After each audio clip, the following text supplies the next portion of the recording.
Thank you, Gus. Welcome to Norman, Oklahoma. Over 80,000 strong at Pack Memorial Stadium. It's homecoming here at OU, where the 16th ranked Oklahoma Sooners take on the Jayhawks of Kansas. Hello, everyone. I'm Brian Custer alongside my partner Petros Papadakis. And Petros, OU and Bob Stoops looking to remain unbeaten in the Big 12 and go 5-0, something they haven't done since 2004. Meanwhile, David Beatty and the Kansas Jayhawks still looking for that signature win. They're still trying to find it, and Kansas is going to have a tough time finding it in this environment at homecoming, but there's no doubt that they are a growing football team and getting better for Coach Beatty. Oklahoma, on the other hand, that's a tough way to start with the 2 losses, but they've gotten their bearings about them, and they have some of the most explosive and fun offensive players we've seen in this conference in a while. Yeah, the Sooners certainly stubbed their toe earlier in the season when they dropped 2 of their first 3 games, but all of a sudden, they've now rolled off 4 straight wins, thanks in large part to their offense and 3 of the most dynamic players in the country at the skill positions. That's the truth. We can't stop talking about them, and last week was record-breaking for all 3. The numbers are insane, and so was Baker Mayfield. This is a guy who started out the season holding on to the ball a little too much, but now he's become very accurate, moves in the pocket beautifully, great attitude and enthusiasm. This is my favorite, Joe Mixon, unbelievable one-stop shop at back. He can throw it, he can catch it, he can return it, and man, can he run it. They pull guards, and he gets behind his pads and really punishes people. And if you pay too much attention to Mixon and roll a safety down, then D.D. Westbrook, who's also having a career year, can hurt you. He's only about 25 pounds below 200, but he makes up for his lack of weight with a lot of explosiveness on the edge. Love to watch these guys. Now, Kansas hasn't won a Big 12 game in 2 years now, but David Beatty is changing the culture in Lawrence. He certainly has done it defensively, and offensively, he believes he's finally found his quarterback in Montel Cozart. They think they have him, and he looks better. Cozart's healthier than he has been in a long time, and he moves a lot better than he had earlier in the season. We saw him moving the pocket, finding his explosive receivers on the outside last week at home against Oklahoma State. I'd like to see him get behind his pads a little bit more and run the ball. I think that's an unexplored part of his skill set. He's going to have to use it here tonight in Norman. Bob Stoops, well, he is 11-0 against the Jayhawks as OU's head coach. It's homecoming here at Norman. The 16th ranked Boomer Sooners take on the Rock Chalk Jayhawks. The kick is next.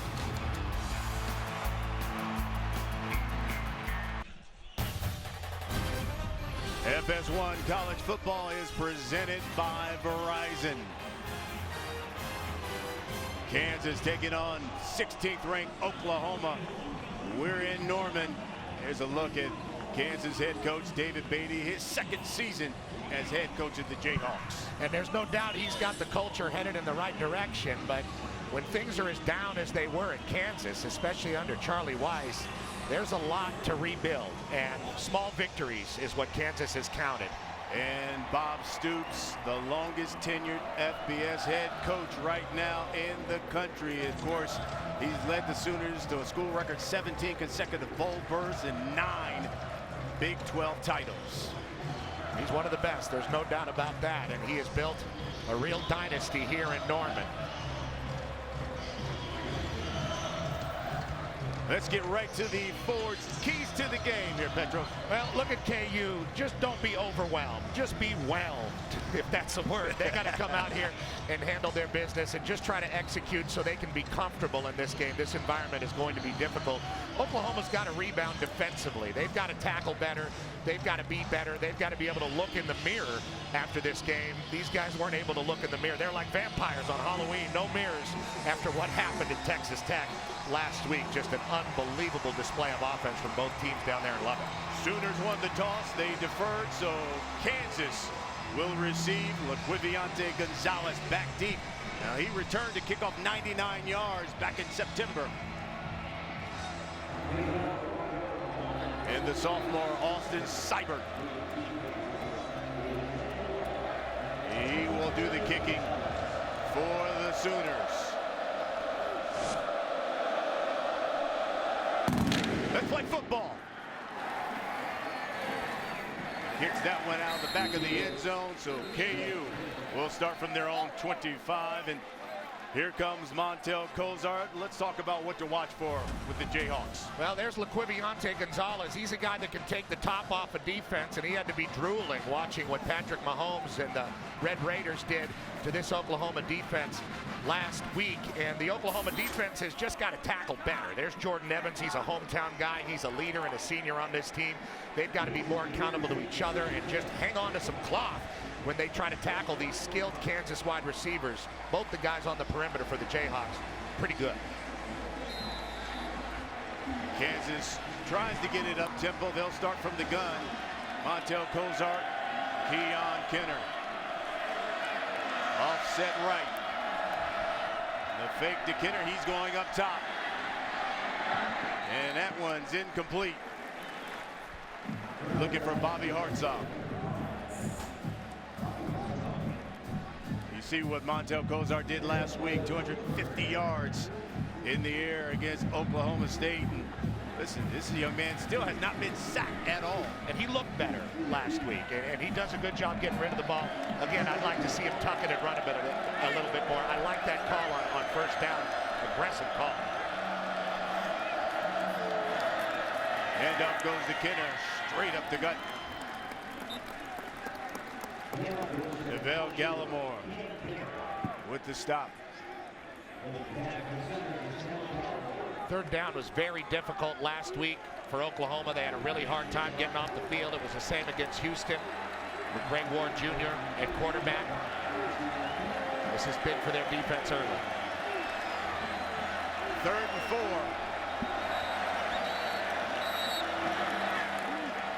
And Oklahoma's going to call a timeout. Bob Stoops and his brother Mike Stoops, of course, the defensive coordinator, didn't like what they saw.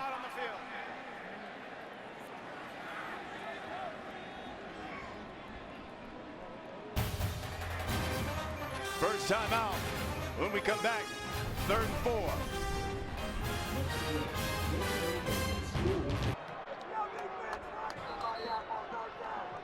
Welcome back to Norman. Oklahoma and Kansas were scoreless here in the first quarter. It's a good look at defensive coordinator Mike Stoops of OU. Boy, he's had some sleepless nights lately. That defense, one of the worst in the Big 12. Yeah, they're having a lot of trouble this year developing leaders, developing playmakers, and getting off the field on 3rd down, and here's one of them. 3rd and 4. Kansas will go 5 wide.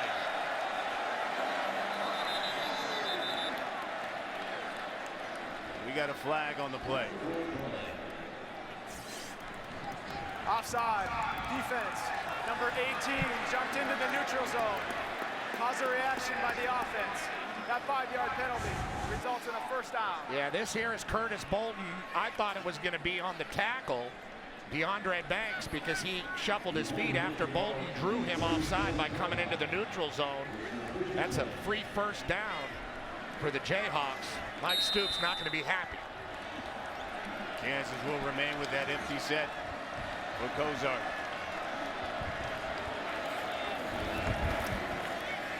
He tries to throw quick out to the receiver. Ruling on the field. It's an incomplete Steven pass. Sims. 2nd down. That's their big play guy. That's the man they want to get the football to, Steven Sims Jr. You know, usually they go to Laquiviante Gonzalez short and let him run, and then Steven Sims Jr. is the guy who goes downfield. But they've switched roles a little bit, and Laquiviante's been going down the field a little bit more, and Sims has been catching some of the intermediate stuff. That one was errant. 2nd and 10. Kenner.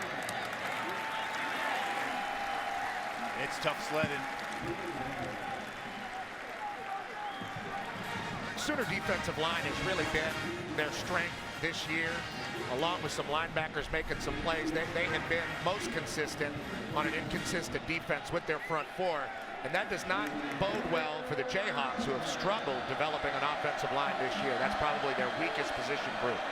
Kansas converting 33% of their 3rd downs. They're looking at a 3rd and 8.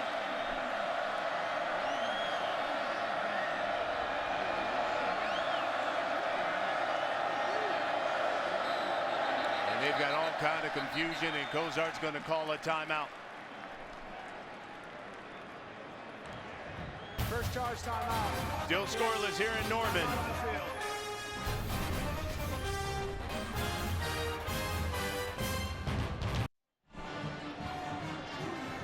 Welcome back. Scoreless here in Norman. 16th ranked Sooners taking on the Kansas Jayhawks. Well, this week the NFL on Fox kicks off at a special time as the Redskins battle the Bengals. That's live from London. Then the Seahawks square off with the Saints. And in America's Game of the Week, the Packers face off with the Falcons. It all begins Sunday, 9 Eastern, only on Fox. 3rd and 8.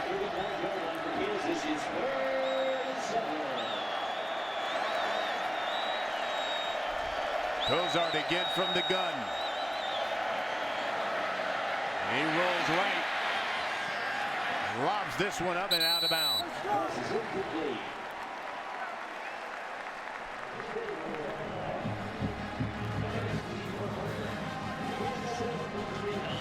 Well, the Sooners brought a blitz in both A-gaps and twisted the guys. Kansas O-line did a good job of picking it up and freeing Cozart up. I didn't think he had to run that far away and throw that away, but he didn't see anything he liked.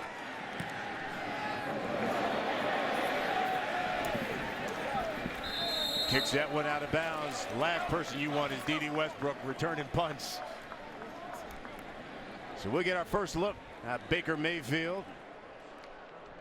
And let's talk about what to watch for with the Sooners. He's a one-stop shop. I love him, Joe Mixon. And if he was about 200 pounds, I wouldn't worry too much about him. There's a lot of guys like that. But he's around 230, doing all the things he can do, setting people up, getting behind his pads and hitting them hard, and also really moving around with fluidity. And Dorrance Armstrong, he's got to keep it going. This is a guy that can win one-on-one matchups. He's had 1 sack in 5 straight games at least, and he's got to keep that up. Makes it behind Mayfield. He gets it straight up the gut.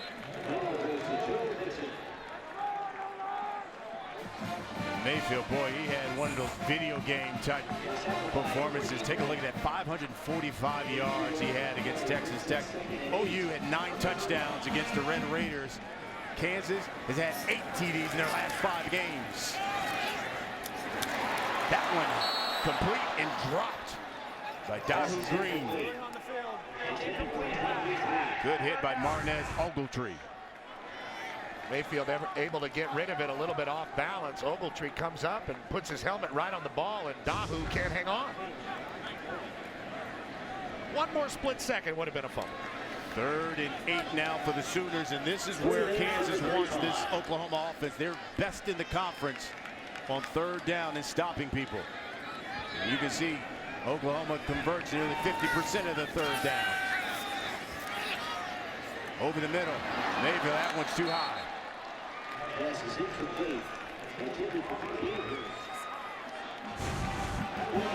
Mayfield had to get away a little bit. He had Daniel Wise bearing down on him and being off balance. He's not the only Big 12 quarterback that throws the ball off balance a whole bunch, trying to get his great tight end Mark Andrews, but overthrew him, and a good job by the Kansas defense. Clint Bowen's guys force another punt.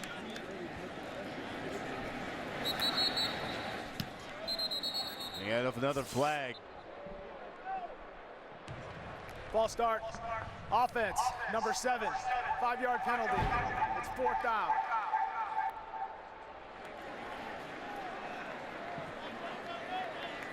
So far, Oklahoma now a couple of penalties. And to move it back another 5 yards. With Quiviante Gonzalez back deep for the Jayhawks. He fair catches that one at the 23. So we'll get our second look at Montel Cozart and that KU offense. We're scoreless here in Norman.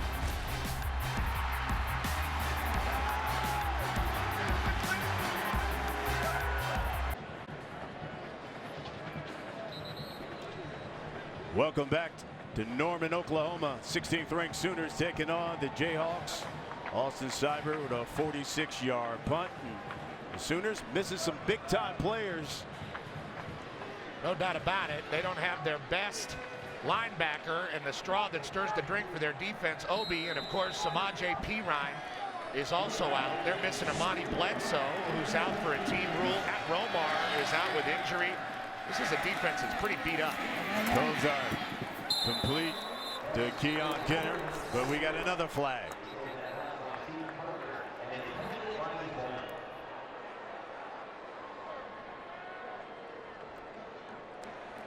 Holding. Offense, number 84. 10-yard penalty. First down. Ben Johnson called for that holding. Yeah, he's the tight end. Not a bad guy catching the ball for Cozart. Ryan Willis got him involved a little bit more when he was the starting quarterback, and Coach Beatty was not happy with his tight end there. Gave him an earful right there on the sideline. First and 20 is a very difficult prospect for these Jayhawks. We thought we were going to see a lot of offense in this game. How about Oklahoma with just 9 total yards of offense? Kansas with 2. First and 20 for the Jayhawks. And another penalty. False start. Offense, number 1. 5-yard penalty. It's first down. Laquiviante Gonzalez.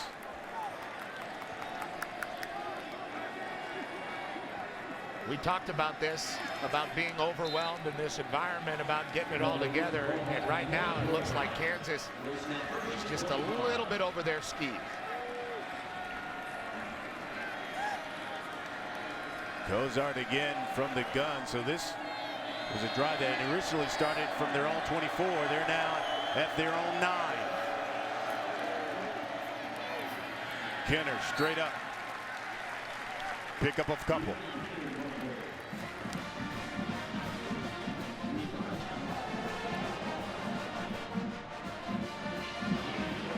We're going to see a lot of Keon Kenner. They have Taylor Martin, who's a very good back with a live body.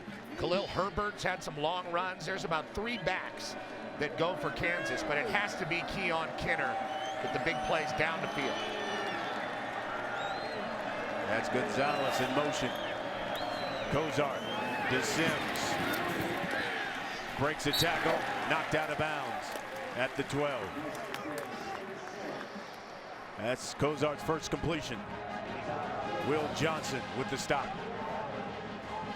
Well, in the 3rd and forever situation here for the Jayhawks, they might just want to try to get half of it, draw, screen, one of those boring 3rd down plays so they can get some comfort for their kicker to get it out and back to this dangerous Oklahoma offense. You got to say Kansas did a great job defensively first time around in the first series.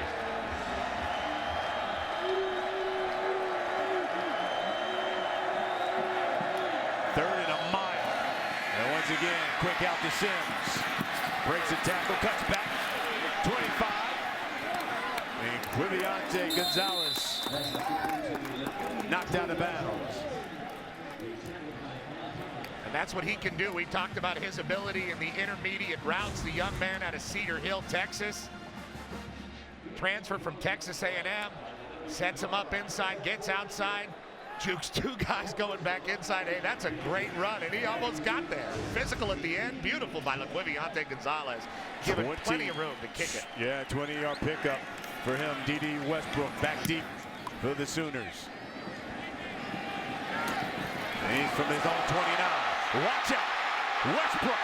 He's got great speed. D.D. Westbrook has taken this one to the house. Touchdown, Oklahoma.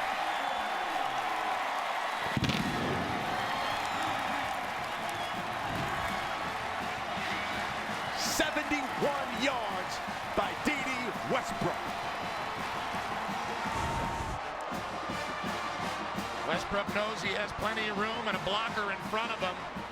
Makes the first guy miss and just takes it right upfield, and it's him versus Wyman. The kicker, or Cole Moose, the punter, excuse me. No chance for Moose. Westbrook, explosive.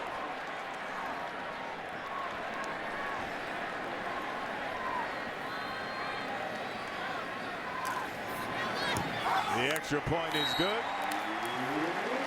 Seibert. And the Boomer Sooners strike first. Thanks to D.D. Westbrook. Going 71 yards. Oklahoma 7. Jayhawks nothing.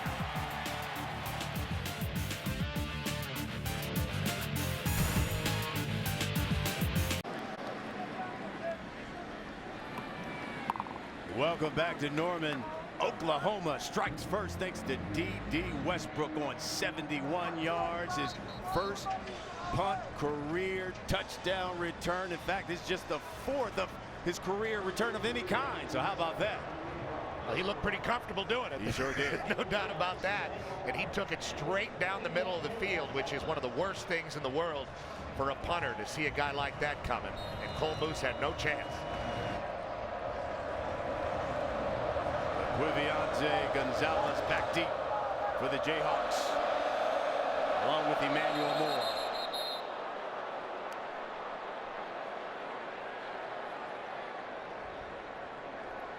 Looks like the ball blew off the tee. They get a holder for it. That was OU's first punt return for a touchdown in basically 3 years. Jalen Saunders, the last person to return a punt for a TD for the Sooners. I remember him.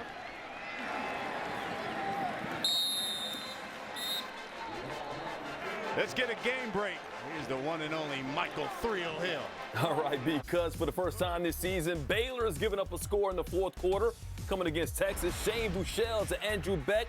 7 yards gets him 6. 2-point conversion, no good. So the 8th-ranked undefeated Bears holding on to a 34-32 lead in the fourth. Back to my guys, because veterans. Mike, thank you very much. Here comes that Kansas offense again. Cozart's going to go empty set here, and 5 wide.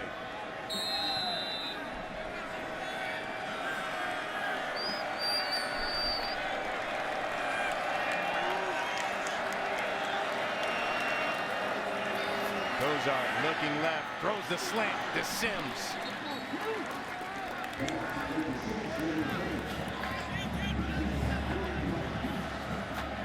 Kansas will now go up tempo. Beautiful slant there with the left side of the offensive line, cutting down the Oklahoma defense, getting their hands down. Nice pacing in the first play. And it's Sims again. And it looks like they got another first down. Move the chains. He's very close. This is what Kansas has to do offensively. Just be simple and go out and execute your stuff. They're good enough to move the ball. They've proven that throughout the year. It's the mistakes that have really cost them, and you saw that in the last drive. The holding penalty, the false start, and then, of course, the punt return they gave up. Cozart keeps it. He's got a first down, and he's in Sooner territory for the first time. We talked about wanting to see more of this. This is a 6'2" quarterback, over 200 pounds. Get that big body going in the right direction and make Oklahoma defend that. Nice call by Coach Beatty there.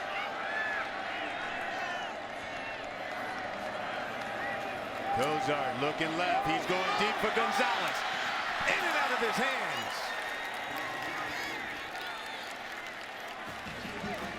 Montel's upset about that, Brian. He knew that Quiviante had a touchdown there. Left him just enough space on the sideline to catch it with both feet inbounds and turn it up the field. You can see it right there. He had beaten badly Stephen Parker, the strong safety, and Montel missed an opportunity there, and he knows it. And it wasn't his opportunity missed. Quiviante Gonzalez should have made that catch. Up until that point, he had 4 straight completions. Taylor Martin is now checked into the backfield for the Jayhawks, and they're going to call a timeout. Second charge timeout. Kansas, 30-second timeout. And you know, the offensive coordinator, Rob Likens, had told us, we got to start fast. We have to start fast offensively against the Sooner defense. Well, and that's really the key for Kansas. They can't get in a situation where they're playing catch-up with an offense that has been inconsistent. And when you have a team that's lost as many games as Kansas had, frankly, teams that find a way to win sometimes find a way to win. We just saw Washington find a way to win a game on the road, and teams that find a way to lose, sometimes they can do that as well. Here's the coaching carousel in Kansas. Obviously, Mark Mangino had it going. Turner Gill was a quick experiment that didn't work out, and this was the guy that really was the undoing of the Kansas program. Some of the stuff he did numbers-wise with the roster and who he kicked off the team and how many guys was just confounding, really. Clint Bowen came in. He's still here. He loves Kansas, great defensive coordinator. And he likes coaching with David Beatty, who really seems to have the right idea for how to turn this thing around. And we were talking earlier in the show, Brian, about these guys just trying to count small victories. This drive so far has been a good drive. Cozart again. And again, complete. Is Steven Sims. Jordan Thomas with the stop.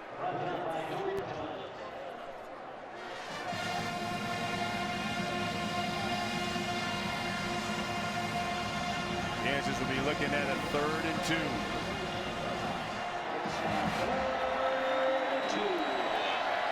They are 0 for 2 so far on 3rd down. The Jayhawks are. The fake to Martin. Cozart keeps it, goes over that right side, gets a 1st down. Now here's Kansas using a fullback, Michael Zuniga. You see him right here, number 44. He's going to lead through and block, and that's all Cozart needs to get up underneath that block. Also Taylor leading through the running back. Just enough room to edge forward for a 1st down. Nice call using Cozart and the fullback.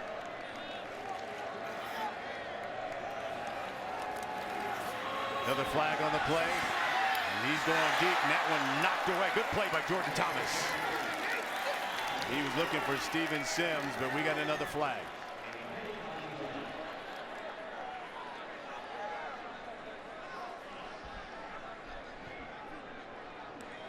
Offside, defense, number 19, 5-yard penalty.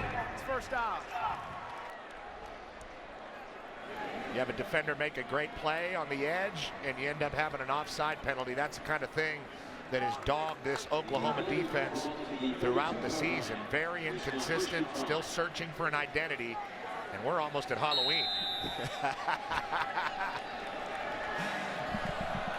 From the gun, Cozart. The fake to Martin. He rolls right. Under pressure. He's going to keep it.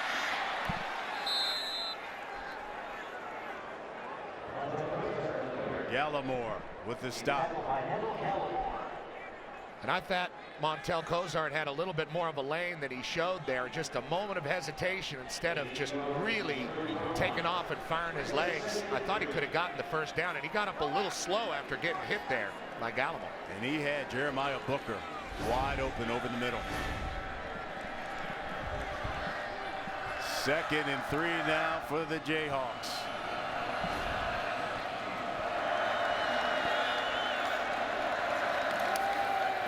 Cozart looking right. That one in and out of the hands. Bobby Hartsock.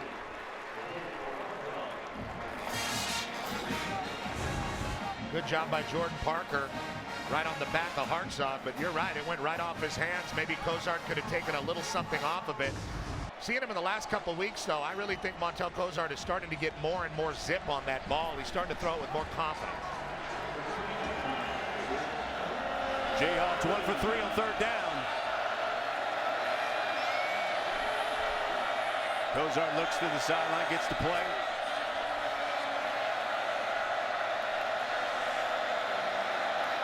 Play clock to 2.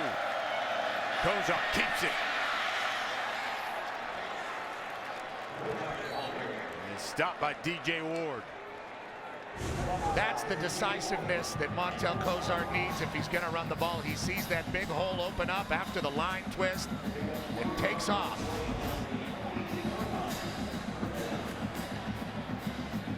Taylor Martin is now checked into the backfield. He's offset right of Cozart. Jayhawks have had 5 1st downs here. That one is complete. Is Shaquem Barbell. Nice tackle by Jordan Thomas. He's been their most consistent player out on the perimeter, and he's been inconsistent. 2nd nationally in pass breakups per game. That was a good sure tackle on Barbell on the edge.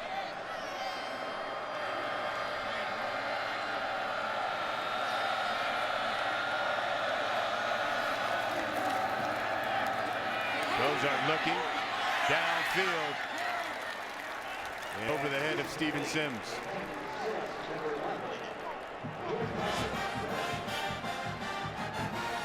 Cozart started the game 0 of 3, but has gone 6 of 9 since. He's been pretty sharp. This is a big third down situation. They can't afford to give up a sack or anything that takes away the positive nature of this drive for the Jayhawks so far. 12th play of this drive.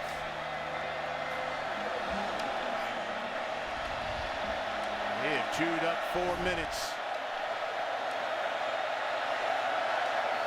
Crucial 3rd and 9, Cozart. And that one's complete.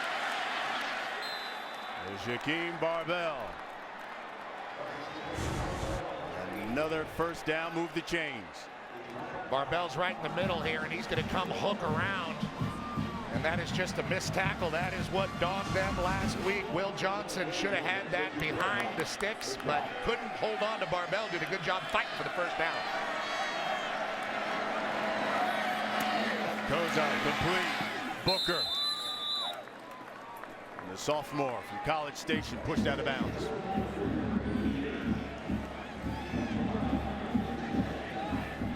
Oklahoma's been having a hard time subbing guys in and out. A little bit of confusion with their defense. That's to be expected with all the guys that they have out. And Kansas has found that they can run their stuff to some success right now in the first quarter. Big opportunity here. You see what the Jayhawks have done in the red zone. Zuniga's the fullback. That's Martin. They give it to him off that right edge. And he picks up a couple. Emmanuel Beal there for the Sooners.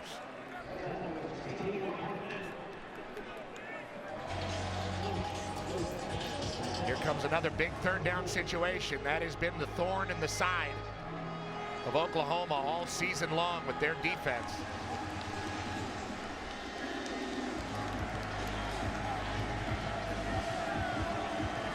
Coming into this game, Kansas usually converted about 33% of the third downs at 3 of 5 so far in this game. Cozart looking.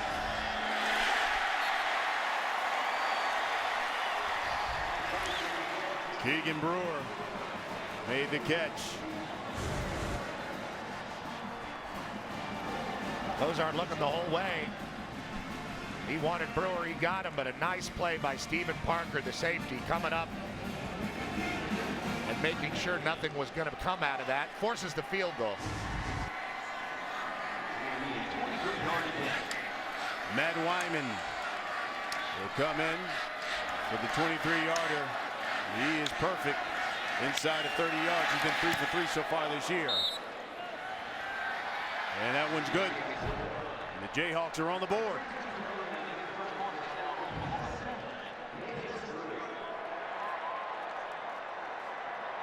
And we talked about small victories. That's a victory here for Kansas. You get this nice long drive and you come away with some points. And a small victory for Oklahoma's defense getting off the field on a third down. So both teams can go to the sideline and feel okay about that. But that is exactly, and Mike Stoops looks as flustered as ever trying to coordinate this beat up defense.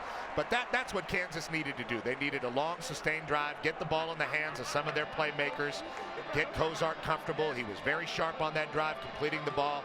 They moved the ball down the field, got the crowd a little bit calmed down, and now they're in a better position to go play defense. Remember, their defense has been off the field for quite some time because of the punt return. They should be well rested and ready to try to stop this great trio of Oklahoma skill players. That Jayhawk offense went 16 plays, 69 yards, chewed up over 6 minutes of clock. Matthew Wyman will come in and kick it off. Back deep is D.D. Westbrook, Michael Jones.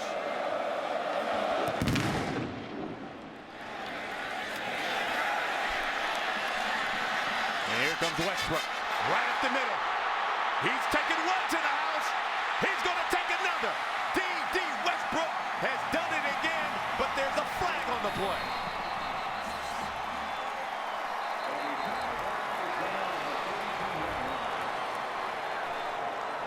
See what the flag is. It wasn't enough to embarrass Cole Moose, the punter. Now he's got to go get Matthew Wyman, the kicker. Holding. Receiving team. Number 13. 10-yard penalty. It's first down, Oklahoma. A.D. Miller. That's a backbreaker there. See him right here. Right in the middle of the screen is the hold there by Miller. Kind of a tough call. There was nowhere for anybody to get an angle or find anything to get after Westbrook there. Miller thought he had his hands inside. You saw Miller, he went up the sideline, and that's one of those where you go nowhere near Coach Stoops. You might get a visor to the head. Here comes Baker Mayfield. Mixon. The fake to him. He'll roll back. And he'll throw it back to Mixon. Knocked away. Good play by Tevin Shaw. Tevin Shaw with the makeup speed. The ball was a little bit underthrown, and that enabled him to go knock the ball away from Mixon. But look at this action. You see the pulling offensive lineman, the run action. Mayfield moves the pocket and then sets his feet to throw it back across. That has given people fits all years in the Big 12 trying to defend that play action style that Oklahoma's running. Great play, though, by Shaw. End around to Westbrook. He's hit and fumbled the football. Kansas coming up with the first big turnover. Daniel Wise. Unbelievable hit by Mike Lee. Mike Lee, the safety, the freshman, puts his helmet right on the ball. Only if you put your helmet on the ball like that does it fly that far. Look at Lee. Just hits it in the sweet spot, and it goes flying in the air like a giant pizza for Daniel Wise to grab and take it up the field. Pretty looking play, but there's really not much Westbrook could do there. He tried to cover the ball up with both hands. Just too much of a violent hit from Mike Lee, whose coach Clint Bowen described him as a water moccasin. He's only about 176 pounds, but that's about how much Westbrook weighs, and I have to say Lee won that battle, and the ball went flying. Great play by Wise to track it down. First career forced fumble for Mike Lee. So here comes Kozart. And that Jayhawk offense once again in Sooner territory. Kozart looking downfield. Intercepted by Jordan Thomas. He was looking for Ben Johnson, and that one was short. Kansas leads the country in turnovers with 25, and you see why. I like the idea of going for the jugular and finding your tight end down the field. But he was double covered, and it was an ill-advised throw. Beautiful body control by Jordan Thomas, making the catch and then making it legal in college and then the NFL. That's the Jayhawks' 15th interception of the year. Now 26 turnovers. The most in FBS. From the 2-yard line. And those are backbreakers for that defense of the Jayhawks. First and 10, Mixon. Fish-Smithson with the stop. And this is a Kansas defense, remember, that because of that punt return, it is still well rested. They forced the turnover, and now they're right back out on the field. They're not in a bad position here as far as playing field position if they can keep Oklahoma from getting a first down. And the crazy thing is you look at total yards, it's Kansas with nearly 100 total yards. Oklahoma with just 3. Mixon is stopped. Now it's 2. Dorrance Armstrong, and you talk about their biggest playmaker coming up with the play there. Yeah, he just reads the play and keeps it going down the line. They might try to get him with an end around or something off that action, but he chased it beautifully. 3rd and 11. This is what the Jayhawks wanted. OU 0 for 2 so far on 3rd downs.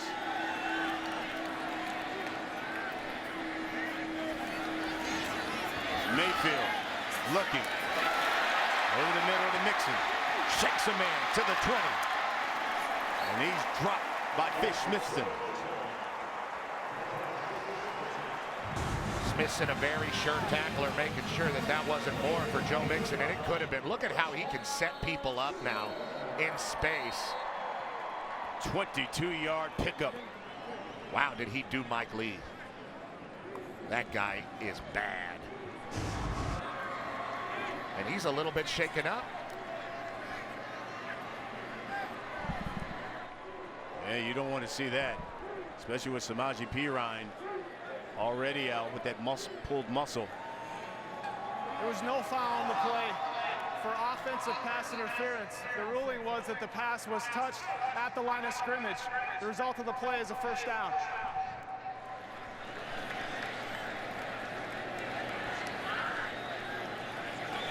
There's Samaje Perine, who's out and in street clothes. He's not playing in this game. Also a great The back. ruling that the pass was touched at the line of scrimmage is under review. Well, they're saying the pass got touched at the line of scrimmage. There was a call for offensive pass interference on the play. We didn't see the flag, but they're saying that it was tipped, so there could be no offensive pass interference, because once it's tipped, Exactly. it's a free-for-all. And now Kansas is saying it wasn't tipped, so keep the flag. That ball was not tipped. That ball was not tipped. Doesn't look like. Nobody touched it. No, I didn't. This looked like a wounded duck he threw. Nobody touched it between Mayfield's hand and Mixon's. I'm not sure where the offensive pass interference was on the play.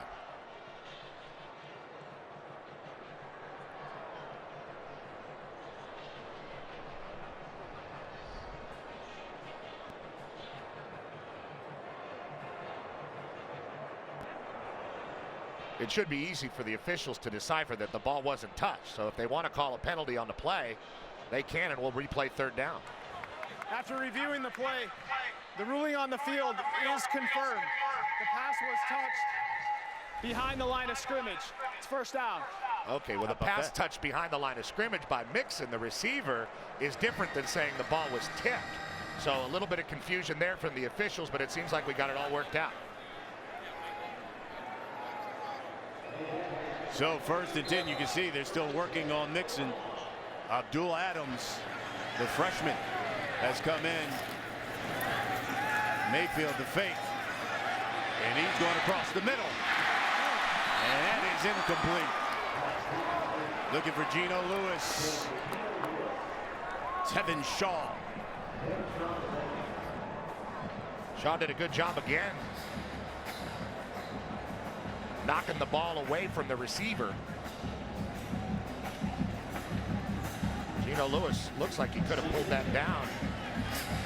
Baker Mayfield not afraid to throw the ball into tight coverage, and he is very accurate. Mayfield 2 of 6 so far. You can see some Jayhawks just getting off the field. Play clock to 1. Adams, the carry. Left side. Marquise Roberts makes the stop.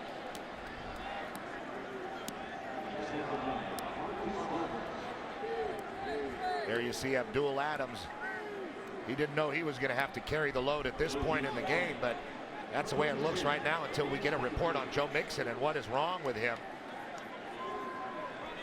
Only had 28 carries going into this game on the year, but a big recruit. Chose Oklahoma over Alabama and Michigan. 3rd and long for Baker Mayfield and the Sooners.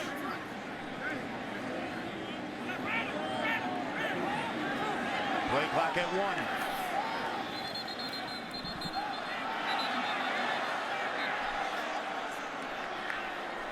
And I think we're going to get a timeout.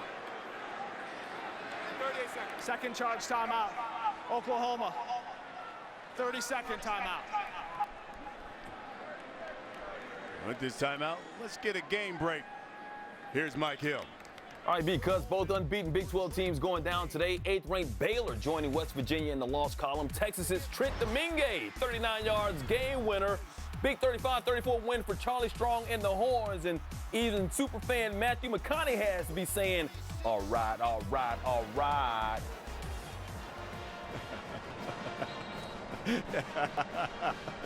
Yes, they are. Thank you, Mike. And now if you're the Sooners, you really want to remain unbeaten in the Big 12. They still got a great shot in this conference, and it is a topsy-turvy conference this year. And people talk about the conference championship game and how they're going to figure that out, and they have figured it out, 1 versus 2. The Big 12 standings are pretty wacky. Oklahoma only unbeaten right now. They want to get to 5-0. Be the first time they've done that since 2004. Yeah, West Virginia went down today with that beautiful balanced offense of Dana Holgorsen. Mayfield the fake to Adams. Looks right. And that one's complete. Geno Lewis picks up a couple of yards too. Tevin Shaw brings him down. And if Baker Mayfield can stand back there and throw the ball, he's going to start completing more and more of those as this Sooner offense starts to catch its rhythm. And if you're Kansas, you don't want to see that guy throwing the ball untouched. 10 seconds left in the quarter.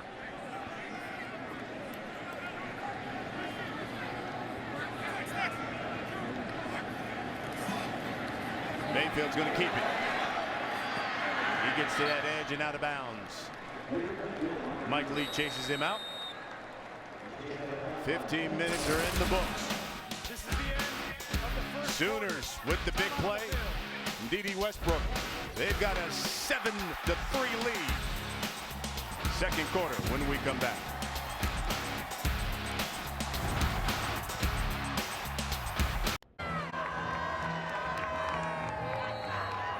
Welcome back to FS1 College Football presented by Verizon.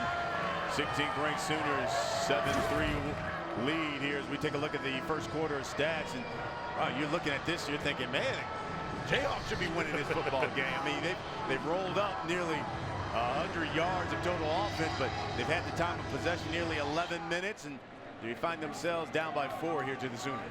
And they haven't had a lot of opportunities offensively. They had a turnover and then got it right back. But it's really the punt return that kept them off the field, and that's why they're winning. The D.D. Westbrook punt return. They've got a little more rhythm here at the end of the first quarter. We'll see how it carries over into the second. Adams still in the backfield. He gets the fake. Mayfield under pressure. He's going to escape the pocket and run out of bounds. Dorrance Armstrong chases him out. Baker Mayfield among the most creative runners with the football as far as quarterbacks go in college football. Does a great job keeping his eyes down the field. We're in Norman, Oklahoma. Brian Custer alongside Petros Papadakis. And you can see Mixon still hanging out. He caught that pass for a first down, a 20-yard gain, and hasn't been back in since. It's Adams, and oh, he is met right at the line of scrimmage. Daniel Wise leading the charge. E.C. Holani in the area as well from Hilo High School in Hawaii, the Big Island, and Riverside City College. They have a good defensive line, Kansas. They've got a lot of tackles for loss. They're among the tops in the Big 12 in a lot of defensive categories, and there's no doubt that Kansas has improved on defense, forcing a punt here. Seibert standing back at his own 30. Viviante Gonzalez back at his own 10. This one's short.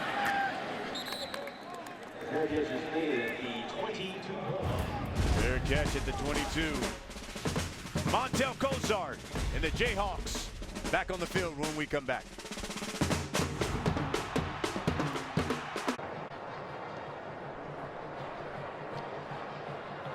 At the beginning of the second quarter, Oklahoma 7-3 lead over Kansas. Nobody sees sports quite the way Colin Cowherd and Jason Whitlock do. The brains to know, the guts to say. Catch Colin and Jason as they team up for FS1's daily sports talk show, Speak for Yourself, Wednesdays at 5 p.m. Eastern. Right now on the sideline, all eyes are on Joe Mixon.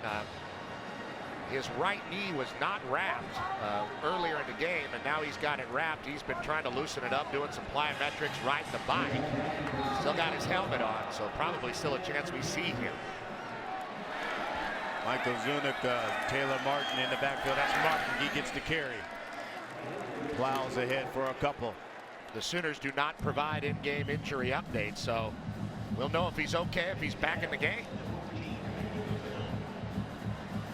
Usually if they take your helmet away, that means you're not going back.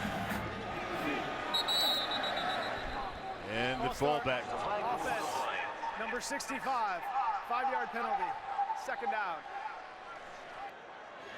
That's Jason Rhodes. Third penalty for the Jayhawks. And you know, this has really been kind of a blueprint for the whole season in every game for Kansas. Their defense has given them opportunities in a game, and their offense has got to be able to convert those into at least some first downs to give the defense a rest. Maybe they can do better. Penalties like that really hurt. From the gun, Kozar hands it off to Martin. Neville Gallimore brings him down.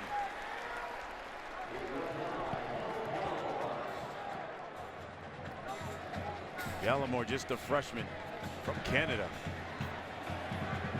Like Mike Stoops told us, he has the ability to be special. I just can't believe Mike Stoops. I can't imagine him in Canada recruiting. How about that? Or north of the border to find talent. 3rd and 12 now for the Jayhawks. They've completed or converted half of their third down. 3 of 6 so far. Kozar flushed. And that one was low. Manuel Beal. He was looking for Bobby Hartzog. Kozar had plenty of time, and he probably had Taylor in the flat a little bit earlier than he wanted to give it to him. When he was flushed out, Oklahoma's defenders kind of rolled toward him, and there was nowhere to go with the football. Big for the Sooners getting off the field on a third down. That's been a huge challenge for them, as we've discussed. So D.D. Westbrook back at his own 40. We know what happened last time he got it. He took it to the house, but we had the penalty. And he's going to fair catch that one. Good punt by Moose. Oh, Halloween is right around the corner. This has been a treat of a game thus far. It's 7-3. We'll be back. We're in Norman.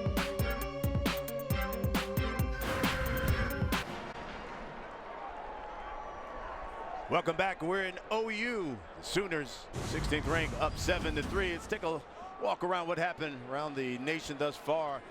Look, Sooners want to remain unbeaten in the Big 12 because West Virginia, they lost to OSU. You saw those guys in Stillwater last weekend. And then how about Action Jackson? Lamar Jackson winning the game with a touchdown pass, basically 13 seconds left. And Baylor, that's a good win for Charlie Strong. He needed it. At Texas. Hey, Joe Mixon is back in the game and in the backfield with Abdul Adams. The fake. Westbrook, he's going to throw it to Mixon. And that is knocked away by Fish Smithson. This is incomplete. Interesting play call there by Oklahoma, trying to catch Kansas off guard. Well done by a very disciplined player in his own right, Fish Smithson. You see the mesh action between Adams and Mayfield, then over to Westbrook and down the field to Mixon, really trying to involve all their playmakers on the play, but the Fish wasn't having it. You see Mixon limped off, slight limp as he went off the field. Mason, hand off to Adams. Good fake.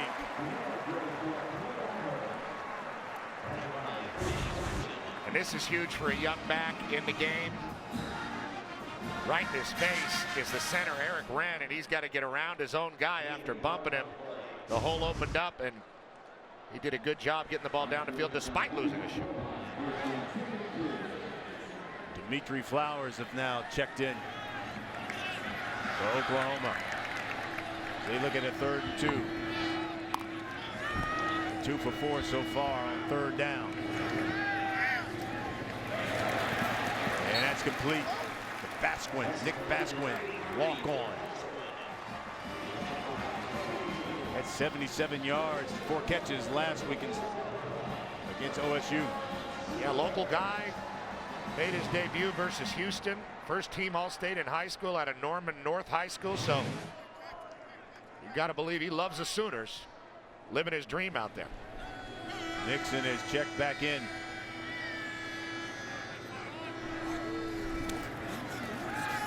Mayfield. Too hot. Looking for Mark Andrews. You see how quickly Baker Mayfield can deliver the ball and just how fast. That was a mustardy throw, but should have been caught. A little high, but should have been pulled in by the talented tight end, Mark Andrews.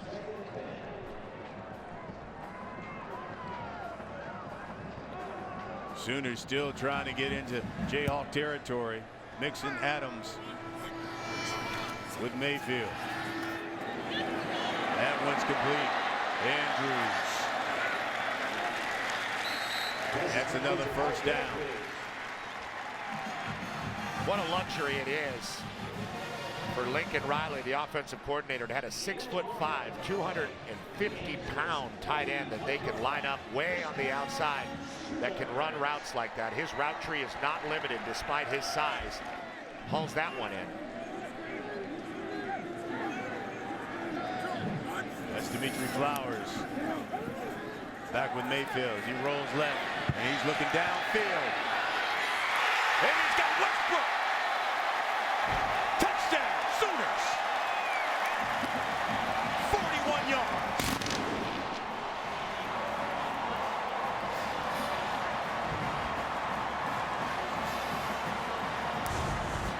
Well, he had a one-on-one matchup with his best player on the edge, D.D. Westbrook and Brandon Stewart. Stewart did a great job really staying with him, but too much speed and too accurate of a throw right to the back of the end zone by Baker Mayfield, and Westbrook lays out and gets it.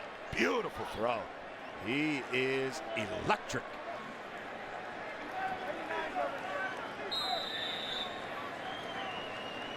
Seibert now for the extra point.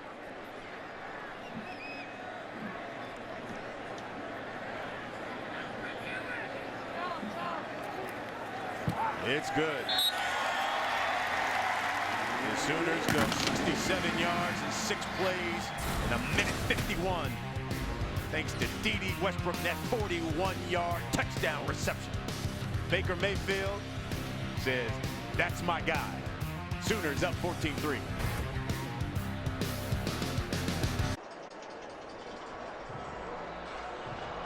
Welcome back. Oklahoma now up 14-3 thanks to D.D. Westbrook. That 41-yard TD catch. Westbrook now with 11 touchdowns in the last 5 games. He's now got 8 TDs, 40 yards or more. You talk about a big play maker. D.D. Westbrook is one. Seibert the kick.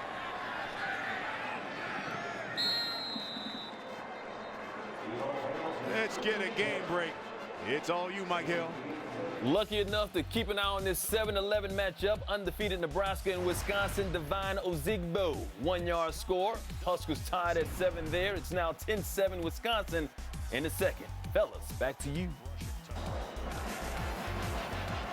Thanks, Mike.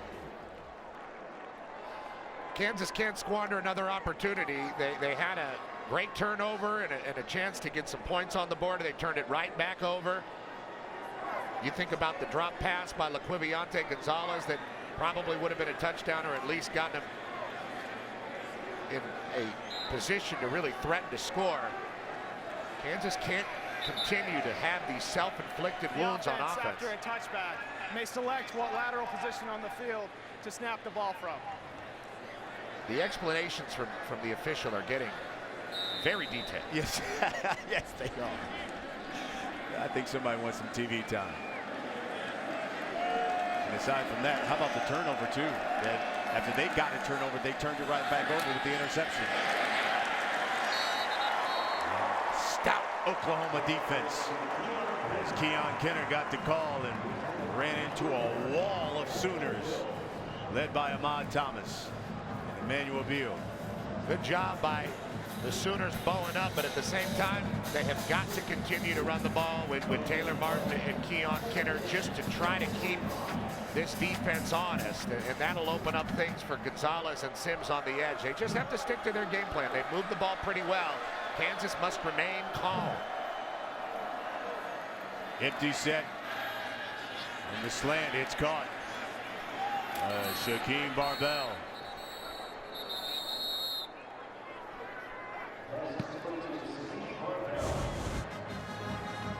Pretty simple slant route. Crossing the face of the defender, Will Johnson. A well-delivered ball by Kozart. See if Kansas can not only convert this third down, but do what they did at the very beginning of the first quarter. Their first 3 drives, they had 24 plays, nearly 100 yards. Last 6 plays, just 10 yards. Quick one to Sims. That's a first down. This is a fun matchup between Jordan Thomas, the best corner that Oklahoma has, and the best receiver that KU has, Steven Sims Jr. Sims won that one. Like you said, it was a quick throw, and then after he secured the catch, a very, very lightning fast move to the edge to get the first down. Sims Jr. now with 5 catches and 35 yards. Kozart looking downfield. This Sims, but I think he went out of bounds. You saw the hat there on the field. Usually that means someone stepped out of bounds. Was he forced? The officials don't believe he was. There's Sims turning for it, and there's the foot out of bounds. Well called by the official. And he gets an opportunity to throw his hat like it's a hat trick in a hockey game.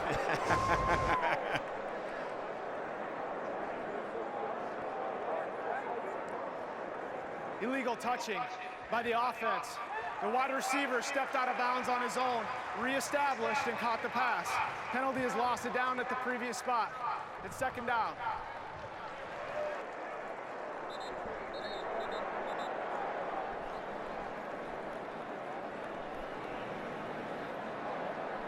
I like the play call. I like the aggressive nature of what Coach Beatty is doing, throwing the ball down the field on first downs. Keep OU awake out on the edges, and they certainly have the guys that can go down and get it in Sims and Gonzalez. Denzel Evans is now checked into the game in the backfield. So Keon Kinner and Denzel Evans.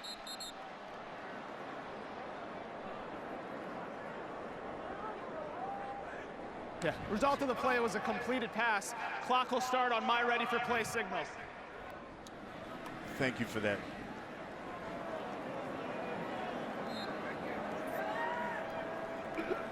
Second and 10 now for Kansas. Kozart underneath. The Kinner. Jordan Evans with the stop. That was the right place to go with it with Keon Kinner. Evans was just hot on his tail and was able to bring him down. And here's another third down situation. These have been hard for Oklahoma. They already failed on one this drive. You can see what the Jayhawks have done here on third down. They've converted just 3 of 7.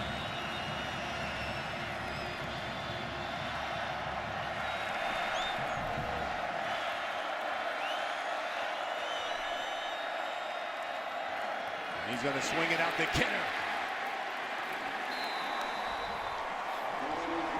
And that's Will Johnson, who makes his stop. Stephen Parker with him. That's a big deal for Oklahoma. D.D. Westbrook going out to return to punt. Just hunting together. If the first guy doesn't get him, the second and third will. Well done swarming to the football. Cole Moose with the punt.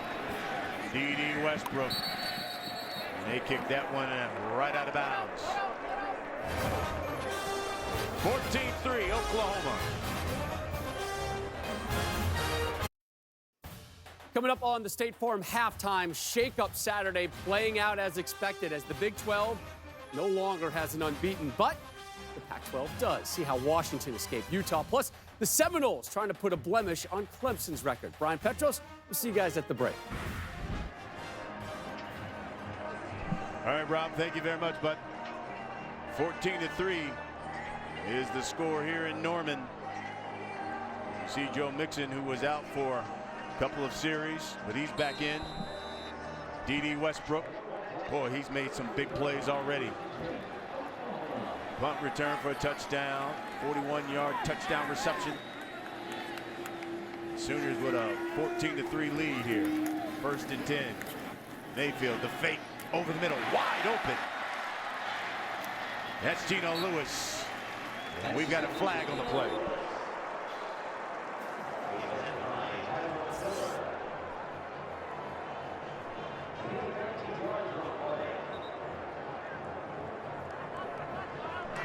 Ineligible receiver downfield. Offense, number 75. The pass was touched beyond the line of scrimmage. 5-yard penalty from the previous spot. It's 1st down. That's Drew Samia, the right guard, number 75 here, who gets downfield. Just kind of gets caught in no man's land there. It's really this play action by Oklahoma that causes fits for opposing defenses. You saw how open Geno Lewis came across the middle, and just no reason for Samia to get caught out there. He needs to hold his water and stay around the line of scrimmage on plays like that.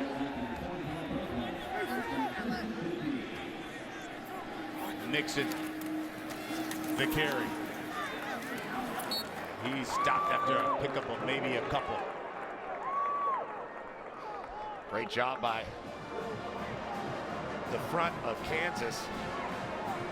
Anthony Alobia with the stop. They're not allowing Nixon to stop in the line of scrimmage and kind of oversee where the holes are going to be, because they're right on his back, pursuing from the backside. But there are things Oklahoma can do offensively to exploit that. Nixon has carried the ball 4 times now. No yards.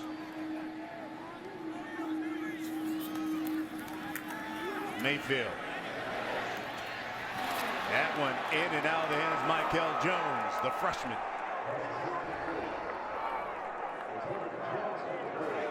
Tyrone Miller defending.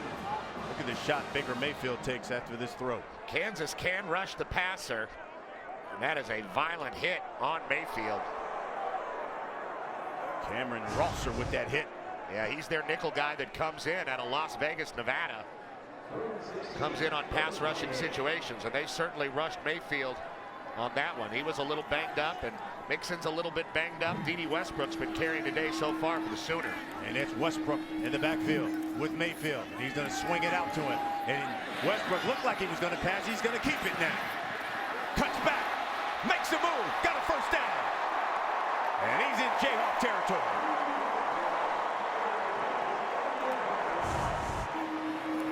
Guy like Westbrook can just erase mistakes. He takes it on a pitch. Too much pressure to get the ball up in the air. So what does he do? He just starts creating in the open field a nice stop cut to really free him up to get the 1st down. And he's been on fire so far. 24-yard pickup.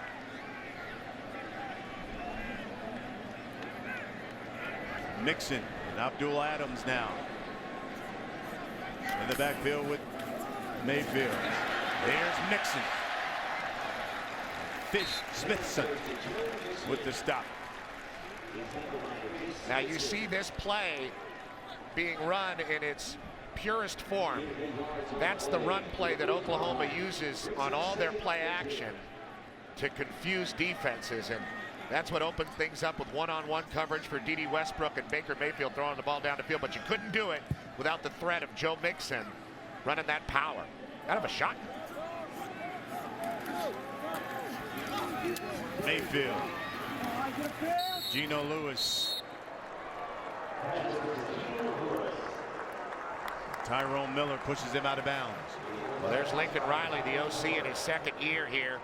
Worked under the great Ruffin McNeil at ECU, home of the Pirates. Of course, he was at Texas Tech under Mike Leach. And He's a guy that David Beatty wanted to hire. 2 years ago, he tried to bring him on his staff. Yeah, a lot of people want to hire Lincoln Riley. He's a brilliant offensive coordinator.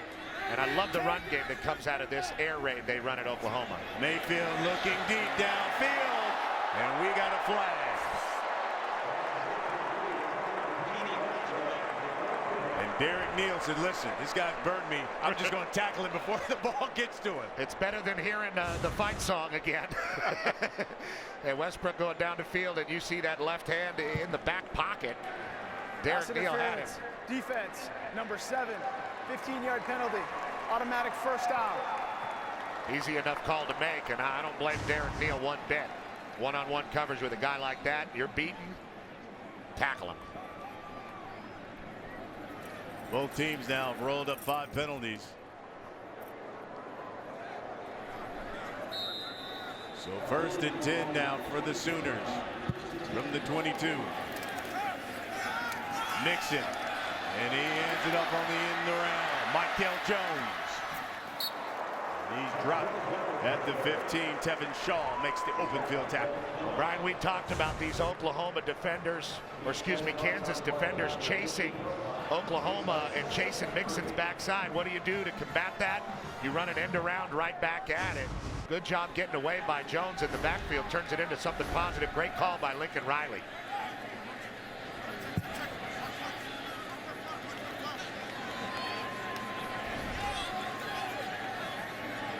Second and 3 now. Mayfield looking up top. Andrews shakes a man. Touchdown, Sooners.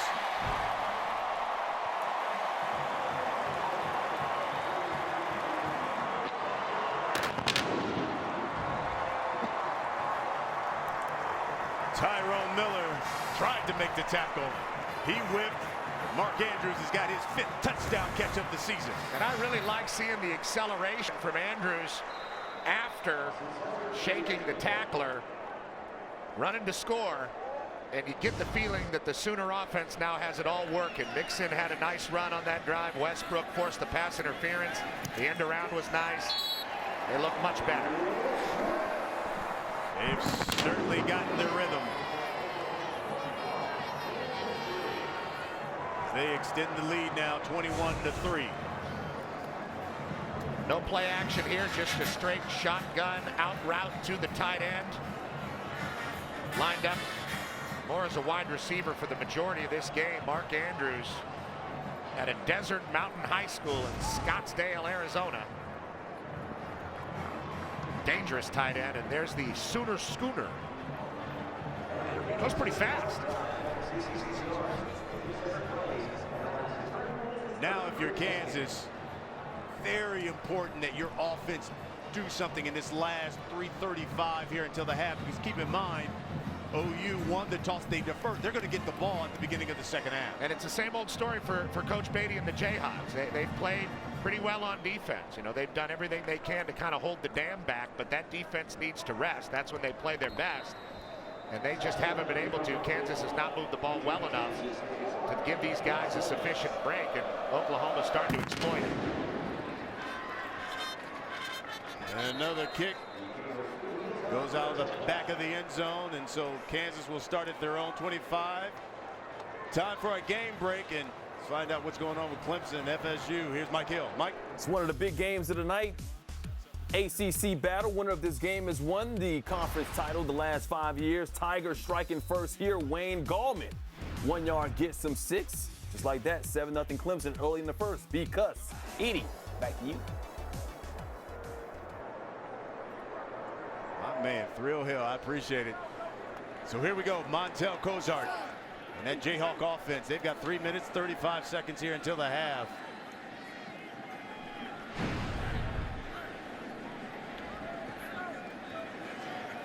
Get some points on the board. I think Coach Beatty would settle for some first downs. Yeah, you're right. Empty set for Kozart.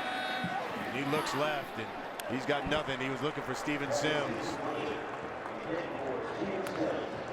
Very aggressive. Stephen Parker was on Steven Sims, expecting the short route.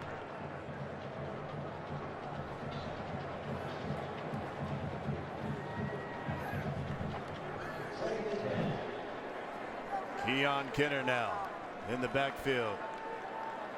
Offset right of Cozart. Kinner picks up a couple.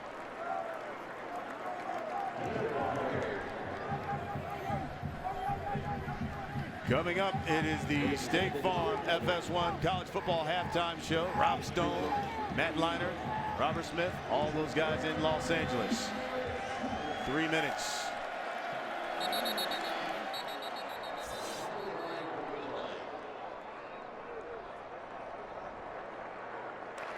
False start. Offense, number 62. 5-yard penalty. It's 3rd down. These are just drive killers, as DeAndre Banks called for that false start. You know, and since that field goal, when Kansas got on the board and it was 7-3, they've gone 11 plays, 14 yards. That's it. And that's not good enough. And Coach Beatty knows it. Montel Cozart knows it. They have had the ability to move the ball on this Oklahoma defense. They've hurt themselves in a lot of these situations. Crucial 3rd and 12. Cozart's going to take off. He's got a lot of room. Dives for a 1st down. And I've wanted to see more of that from Cozart in the last few weeks. Get that big body leaning forward and get the 1st down for your team. He knows how crucial these 1st downs are. And he shows the desire to go and get it. I want to see more of that from this quarterback, and that's a great dimension to his game. Cozart complete. Hartzog pushed out of bounds. Another 1st down. 12-yard pickup.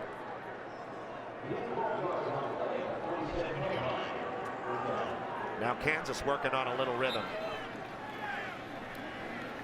Cozart's nearly thrown for 100. Hartzog again. He's in Sooner territory. Knocked out of bounds at the 45. I like Bobby Hartzog Jr.'s patience when he catches the ball and sets up his blockers. Junior out of Houston, Texas. Only 15 catches on the year so far going into this game, but he only had 10 last year, so his role is increasing. They like to get the ball to him in space. He runs a 4.40. Most experience of all of their wide receivers. 2nd and 3. Cozart, he's got plenty of time. And these guys made a sandwich, did some taxes, and throws it out of bounds. And he was looking for Gonzalez.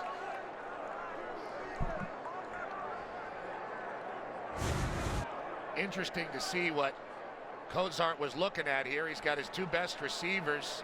Sims down the field in a one-on-one situation. Gonzalez going underneath him. Didn't feel comfortable throwing it, got rid of it, set it up for a pretty manageable 3rd down. Under 2 minutes until the half, and it's 3rd and 3 for Kansas.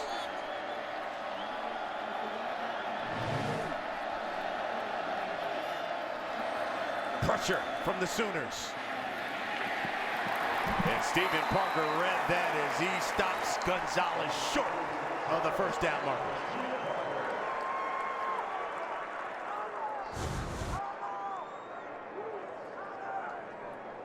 Cozart getting that double A gap twist blitz, and he saw it coming and got rid of the ball maybe a little prematurely, but he did get it to Laquiviante Gonzalez and gave him an opportunity to create, but Stephen Parker wasn't going to let that happen. David Beatty's going to think about it a little bit. He's going to call a timeout here before that play clock expires. Well, he's got to be happy that his offense just gave him a couple 1st downs at least and some breathing room. Take a look at that yellow 3rd wristband. and final. Charge timeout, Kansas. This is a 60-second timeout. That yellow wristband that David Beatty has on, this is the reason why. That's Cole Hayden, 7 years old. His mother, Shanda Hayden, coach. He's the lead academic advisor for the Kansas football team, and Cole's been suffering from cancer, and this is really the first time he's been strong enough to actually attend a game. So they've flown him out here to Norman, and you can see all the members of the football team motivated by him. He's been their main inspiration this season. They wear the Team Cole wristbands. Great story, beautiful thing. And keep fighting, young fella.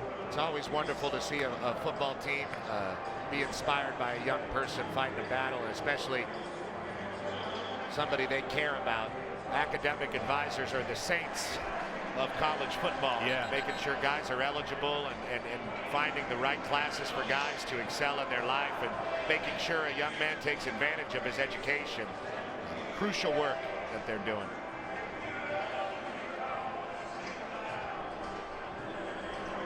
Crucial 4th and 4.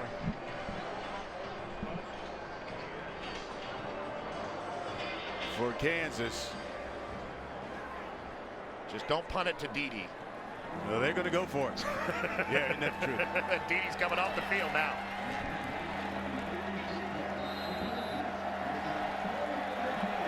On the season, Kansas 3 of 10 on 4th down. OU have allowed opponents to convert 6 of 11 4th downs. Here we go. Kozar under pressure, rolls, and he is stopped short and knocked out of bounds. DJ Ward applying the pressure. And a very interesting call now by David Beatty. I understand why you want to go for it and not give it back to Oklahoma's offense or punt it to Dede Westbrook, but now you're in a situation, a good job by Ward tracking him down and not letting Kozart get away.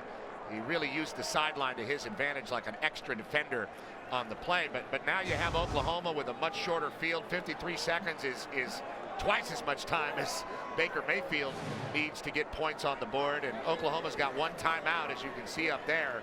David Beatty with a decision and a gamble, and did not pay off for him. Let's see if his defense can hold. And as you pointed out, an offense that has seemed to find its rhythm now.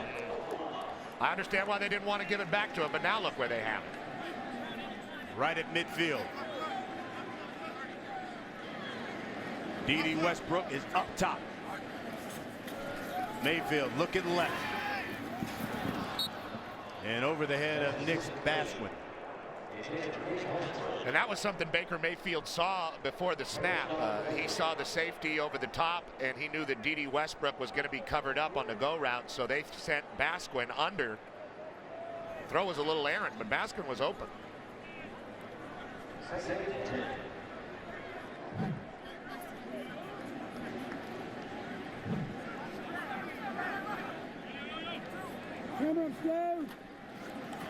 Mayfield keeps it.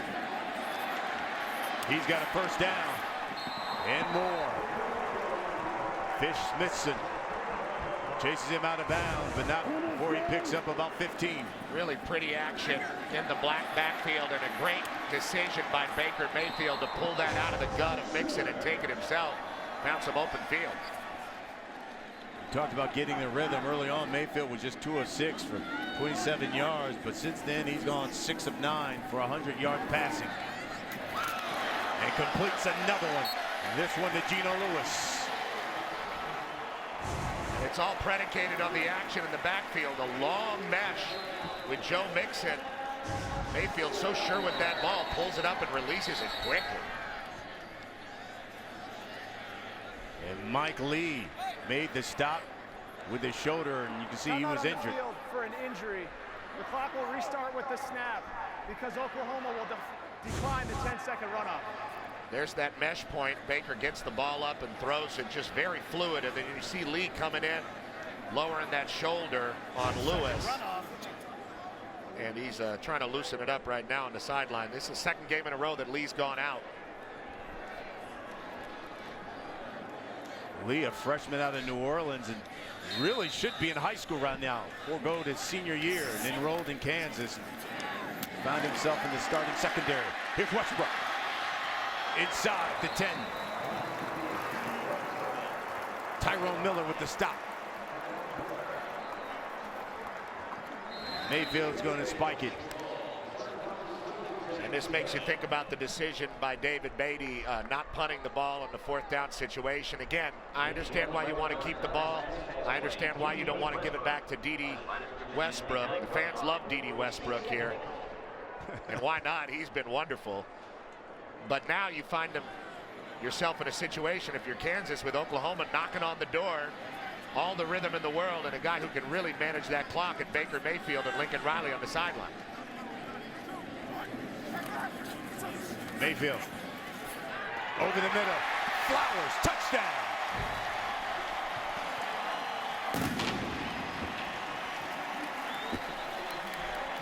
Baker Mayfield is sizzling.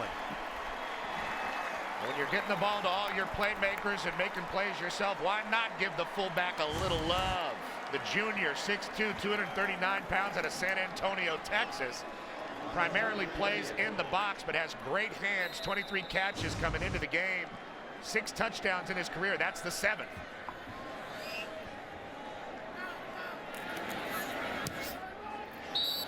Seibert's extra point is good. Mayfield threw for 5 TDs. Last week, he's got 3 here tonight. Flowers, you see him just coming across the formation and then right down the middle of the defense. Really an interesting route. Well drawn up by Lincoln Riley, and the accuracy of Baker Mayfield is really impressive. That one hurts if you're Kansas. You don't convert on 4th down.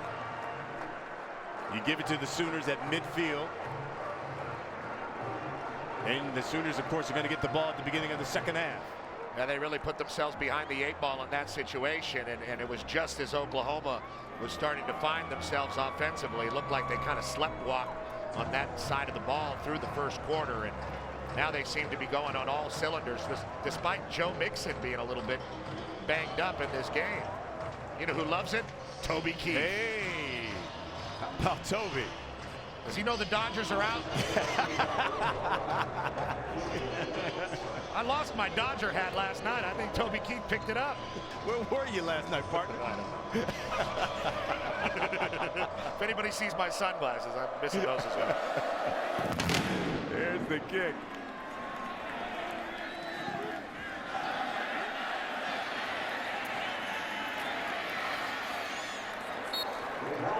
And Gonzalez with the return. Of course, FS1 college football is presented by Verizon.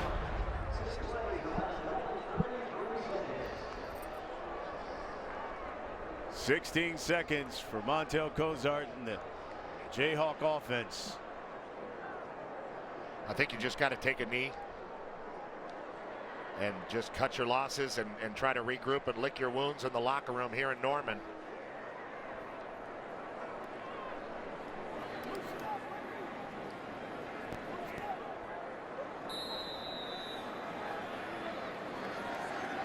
Cozart from the gun.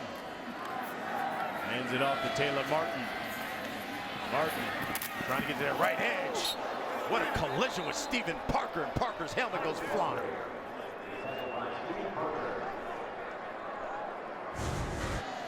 Guys like it when their helmet flies off sometimes so everybody can see their face. Parker comes up, makes a good hit. Taylor Martin by far the most physical back Kansas has. You got some hitting going on here in Norman. Member of the defense helmet came off during the play to stop the clock. Kansas has elected a 10-second runoff. The half is over.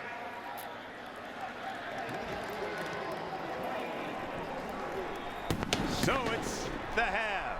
Your score, 28-3. Let's send it to Rob Stone in Los Angeles.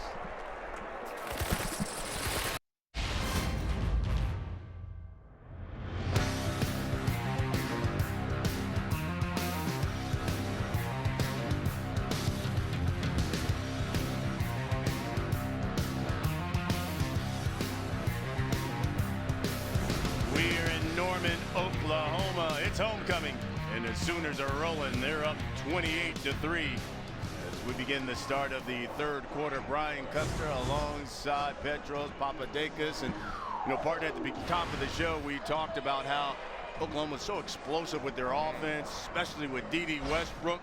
And how about the much maligned OU defense not only showing up, but showing out in the first half? They've had their opportunities, and they've taken advantage of them. Overall, Oklahoma came into the game sleepwalking a little bit offensively and maybe a little bit on defense, but they got it together, and they got it together behind their great wide receiver, D.D. Westbrook. Now, I can't believe this guy's only 175 pounds.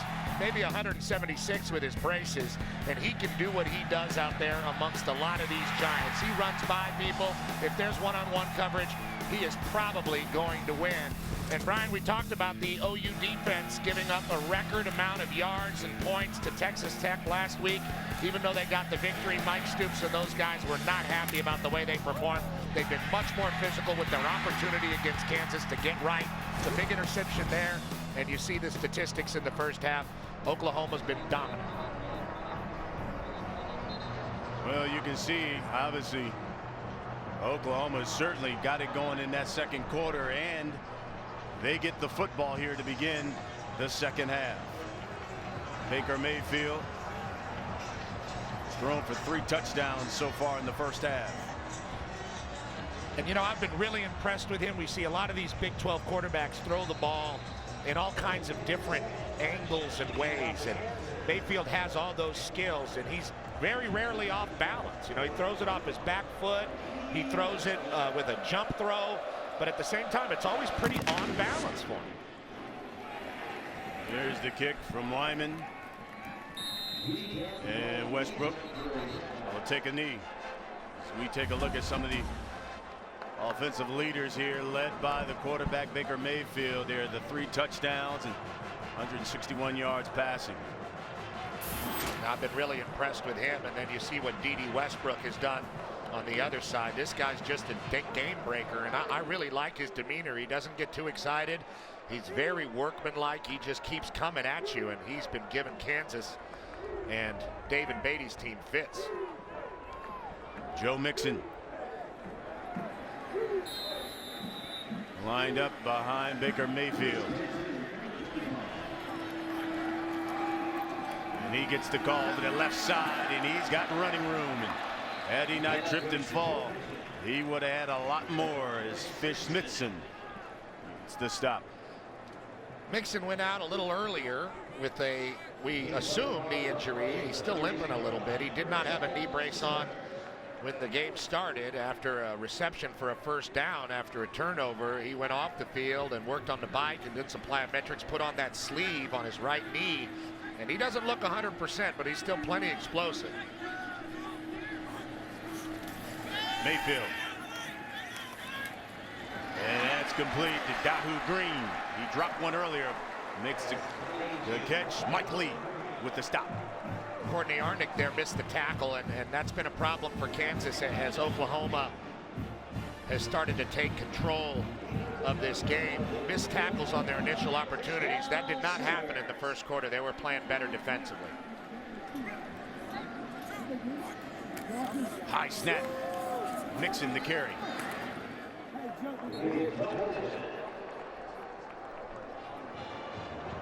Damani Mosby.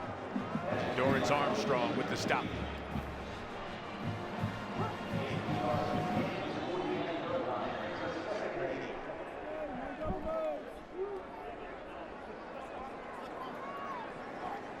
Second and 8 now for the Sooners.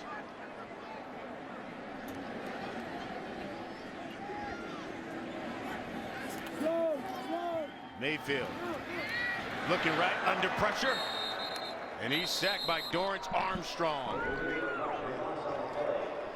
And Armstrong is a guy who has now recorded a sack in 6 straight games. Oh, he's good, and you'll see what kind of rush he pulls here to get after Mayfield.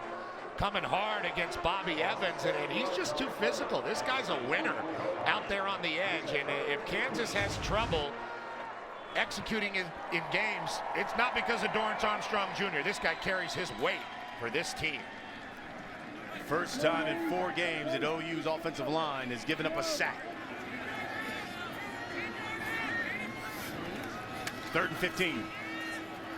Mayfield under pressure again. Gets it off somehow to Mixon. And Mixon on the run.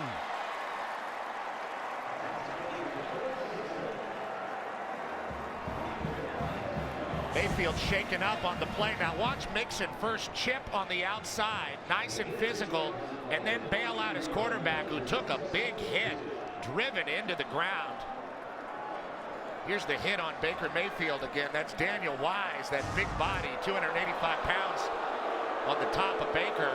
It's a 4th and short. Baker Mayfield wanted to go. They're pulling the offense off the field, much to the chagrin of Mixon and Baker Mayfield. A big victory for the Kansas defense. Yes, Forced the punt. Finally get that Sooner offense off the field on 3rd down. First charge, timeout. Oklahoma, timeout on the field. Oklahoma is going to take a timeout. 28-3, Sooners on top.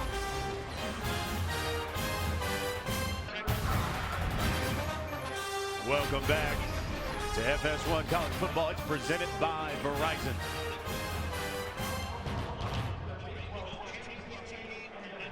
Special thanks to the ceramic facility at the University of Oklahoma School of Visual Arts for our pumpkin carving. Professor Stuart Asprey and his student helpers, David Stevens and Ashton Letton and Julia Lindsay. Very nice. I think that was a real person on the right. Not a puppet.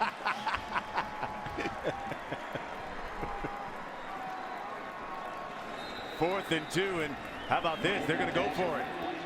Baker was able to plead his case on the sideline during the break. They are 1 for 6 so far on the season on 4th down. Mayfield, a lot of time, looks right. That's complete to Westbrook. Brandon Stewart makes the stop and the tackle for Kansas.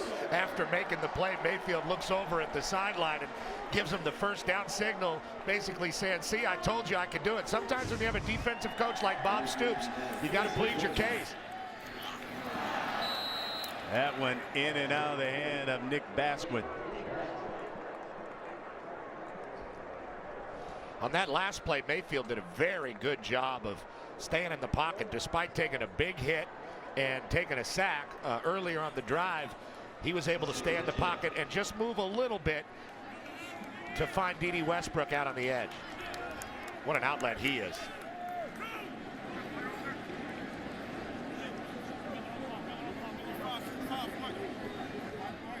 He changes the call. Looks like Kansas will bring some pressure. The slant is complete to Westbrook. And he's off and running. D.D. Westbrook for the pylon. Knocked out of bounds.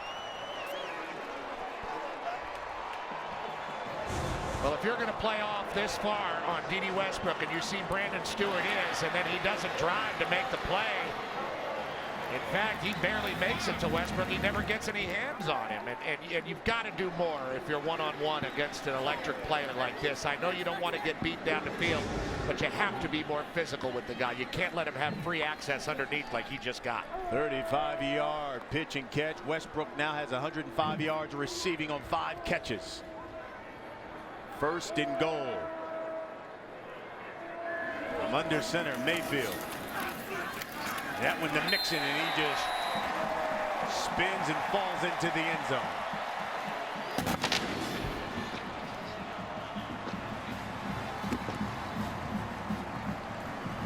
Well, it hasn't been a highlight reel day so far for Joe Mixon. It has been for D.D. Westbrook. But he does a good job of pushing through despite Mike Lee hanging on his legs. And like you said, just kind of falls into the end zone. Just falls right in.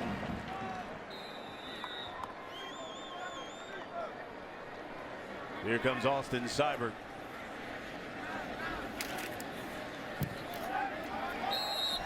Knocks it through.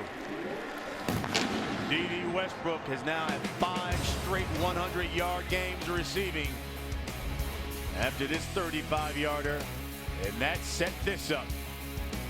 Joe Mixon finished it off, another touchdown. Sooners are rolling 35-3.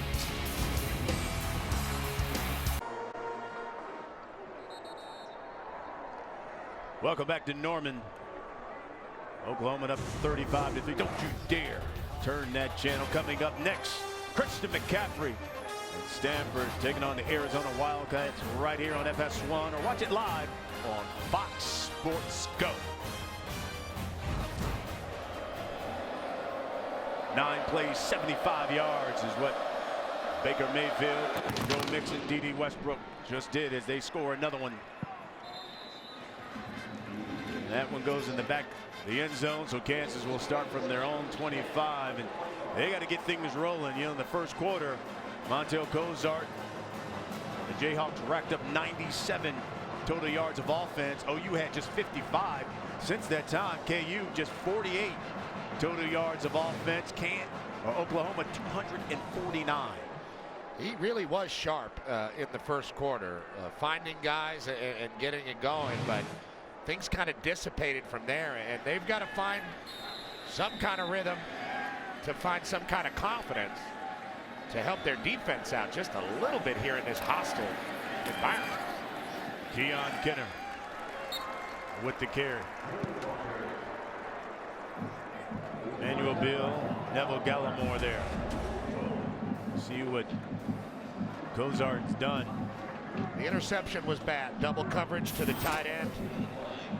Steven Sims, only 5 receptions. He hasn't really been able to get down the field and take the top off of this Oklahoma D. Kansas hasn't been able to do much of that at all. Cozart. That one's out of bounds. In the direction of Bobby Hartzog. Now, that was a miscommunication on the routes. I think that Laquiviante Gonzalez and Bobby Hartzog had their route tree confused, and the ball went to no man's land. Kansas out of sorts offensively. 39 for the Jayhawks. They're going 5 wide. They've converted just 5 of the 11 third downs they've faced thus far. Pressure, and down goes Cozart. Manuel Beal with the sack.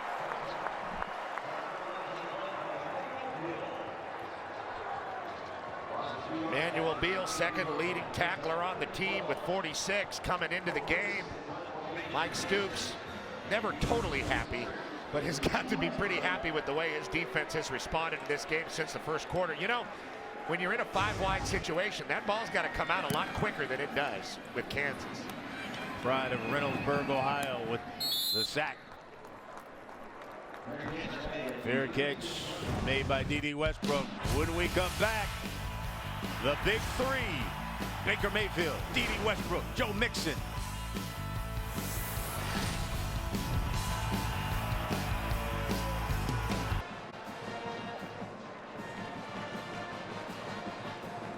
Welcome back to Norman.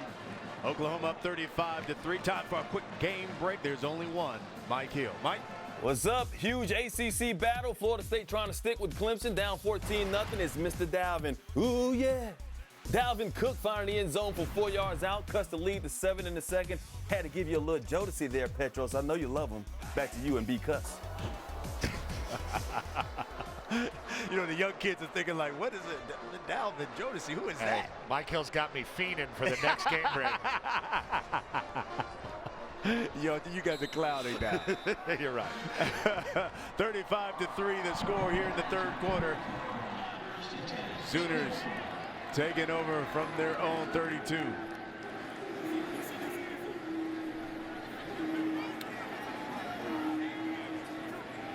From the gun, Mayfield, the reverse. Here comes Jordan Smallwood. He pushed out of bounds.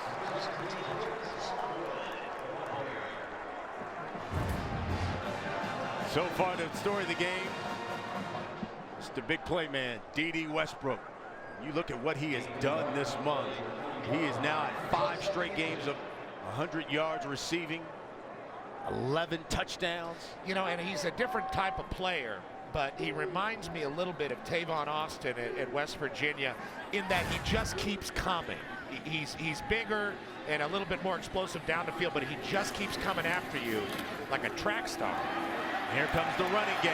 You talk about him. Here comes Mixon. Joe Mixon. Nearly takes it all the way. Well, Mixon, you can tell his legs aren't feeling great. He's trying to get out to the edge and stretch those legs. You see the guard pull around, and Mixon likes it on the edge. He sees the sideline, and he hits it. He has the speed. Somewhere around there, you see a little tiny hitch in his giddy-up, and that allows Marnez Ogletree to come out and push him out of bounds and save the touchdown. Still a very nice play by Joe Mixon. 53 yards. He's now got 75 on the night. Abdul Adams comes in to give him a spell.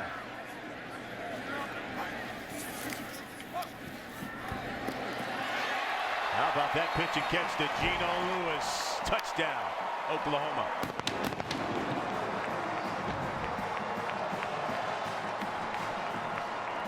Lincoln Riley wanted to talk it over a little bit with Baker Mayfield. That was a very confident throw to Geno Lewis. And he's got it going in that kind of way over Mike Lee, who's only 5'11". Geno's 6'1", and he needed those 2 inches to go up and get it. The Sooners are officially feeling it on offense. Cybered the extra point. It's good. And Oklahoma now up 42-3 thanks to Joe Mixon. Going 53 yards. He's no average Joe. Sooners up 42-3.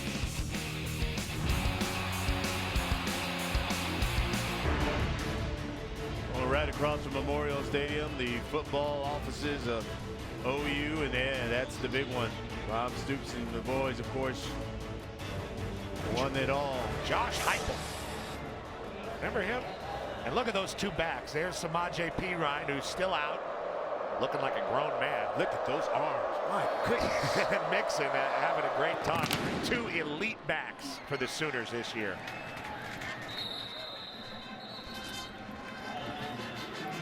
Kansas once again a takeover from their own 25. You know, Perine a couple of years ago when he faced Kansas ran for 427 yards against the Jayhawks right here. Also had 5 TDs. And look how nice he is, giving everybody a snack down there. Isn't that something? I was never big on sharing snacks. I found that out last night. Let's see what Kansas can do here. They've really been stymied on offense, and the Oklahoma defense has done a good job.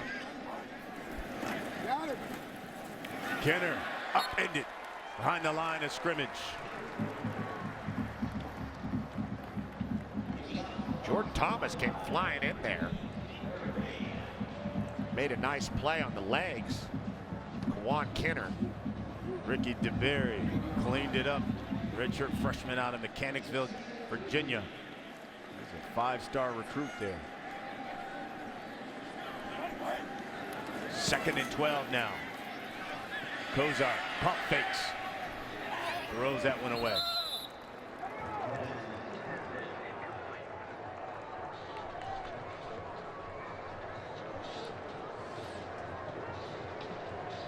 Well, you talked about turning points. How about that interception in the first quarter when it was 7-3 basically? You see, it's been all Oklahoma since.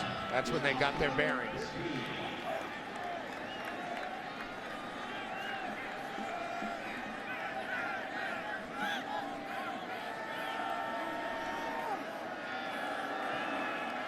Third and 12 now for the Jayhawks. Over the middle, intercepted. That's Jordan Evans. He's running the wrong way, and it comes back, and he's got a roll. He's going to take it to the house. A pick 6 for Jordan Evans.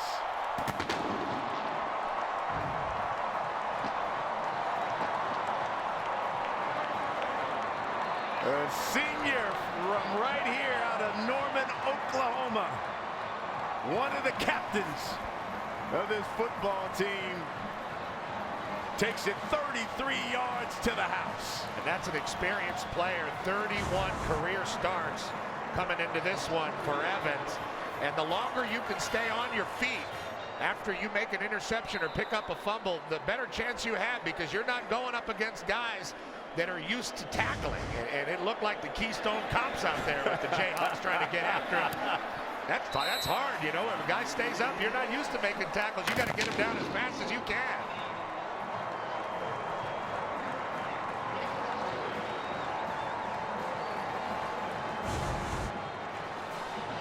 Not sure what Cozart was looking at. He certainly did not see Evans, and a lot of the time linebackers can't get lost in the shuffle there, but no doubt an ill-advised throw. Bob Stoops, that's about it. The most you're going to get him to smile. That's Cozart getting a talking to from his head coach and offensive guru David Beatty.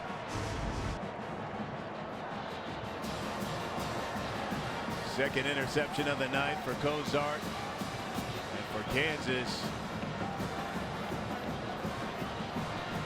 their 27th turnover on the season. That's the most in FBS. You know, you talked about it at the top too, partner, that this was an opportunity, especially for Oklahoma defensively, to really get right. Yeah, they had the opportunity to maybe find themselves in the midst of a lot of the chaos that they've had, whether it be injuries, dehydration, suspension from team rule. I mean, Mike Stoops is dealing with all of that this year, and they're searching for leadership. And Jordan Evans is about the closest thing they have to that. And leaders make big plays, and he just did that. Seems a lot more calm now. They've almost equaled their season high. Picks so far just tonight. Short kick. Kansas will have it at their own 31. Let's get another game break, find out what's going on in the Big Ten. Here's Mike Hill. Yeah, Wisconsin Badgers playing their 5th top 10 team of the season. Nebraska unbeaten this year. Tommy Armstrong trying to keep it that way. 2-yard run. Huskers still down 3, but remember, Nebraska's been dominant in fourth quarters this year. We'll keep an eye on it for you. Thank you, Thrill. I tell you, that Mike Riley can coach quarterbacks. Once he gets his hands on a guy, sometimes it takes a little while. And I saw it with Derek Anderson. I saw it with Matt Moore. You know, 2 guys still playing in the NFL. League, yeah. And you see it now with Armstrong. He just getting much better in his 2nd year under the tutelage of Mike Riley. Taylor Martin in the backfield. Now flanks out. Cozart. That's complete.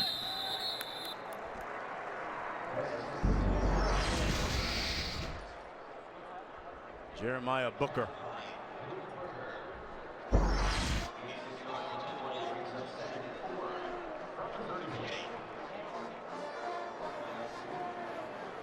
Second down now and 4 for the Jayhawks.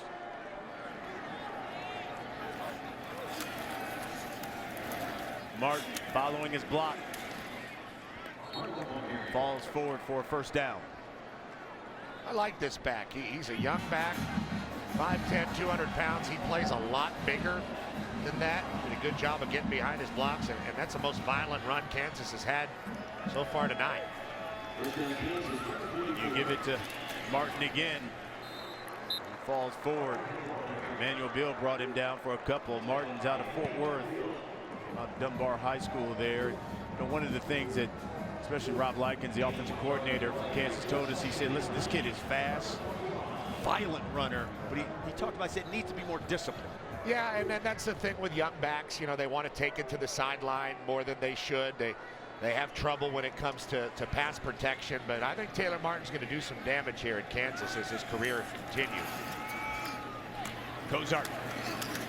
Booker. Just a couple. Will Johnson with the stop.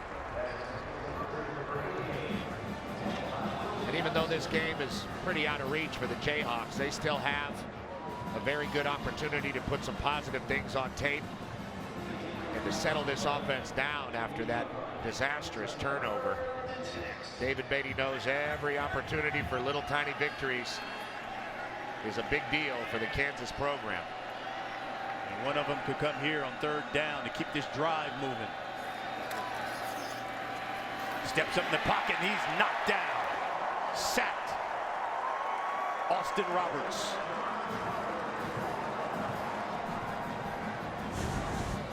Austin Roberts, a very consistent player on the front, just beating a very talented but young left tackle Hakeem Adeniji with his speed and getting to the body of Cozart before he could step up. He had Booker coming across the middle for the first down and couldn't get it to him. Cole Moose with the punt. Westbrook's already taken 1 yard back. There's a flag. Gets the fair catch at the 15.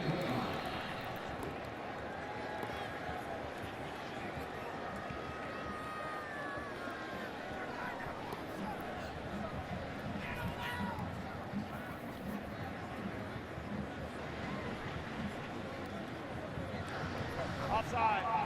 Defense number 83. Line up in the neutral zone. Penalty is declined. First down. It looks like we're going to have a new quarterback here. Baker Mayfield have the rest of the night off. Austin Kendall will be your new quarterback.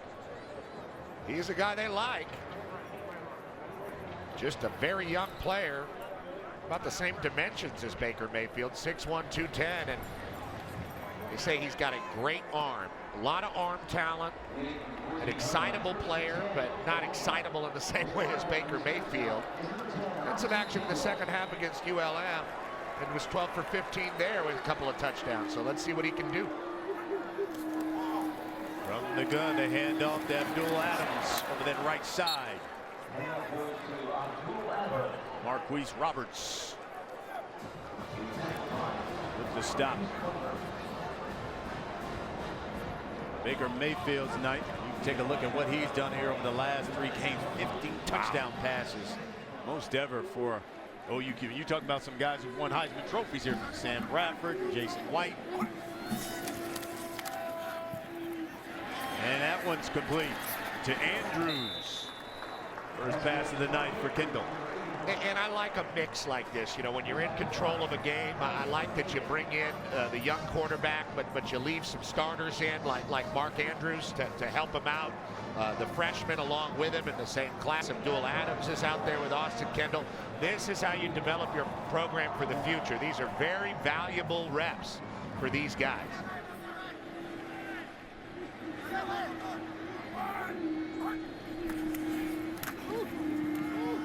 Adams again to carry.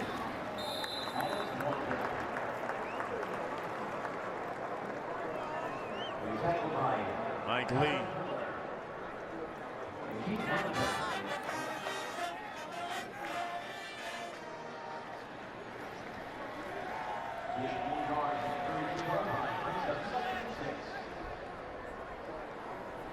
Under 4 minutes now left here in the third.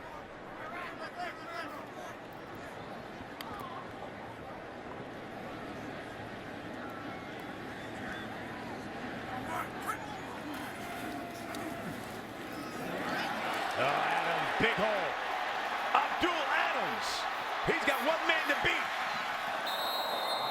And I think that gorilla jumped on his back. He ran out of gas.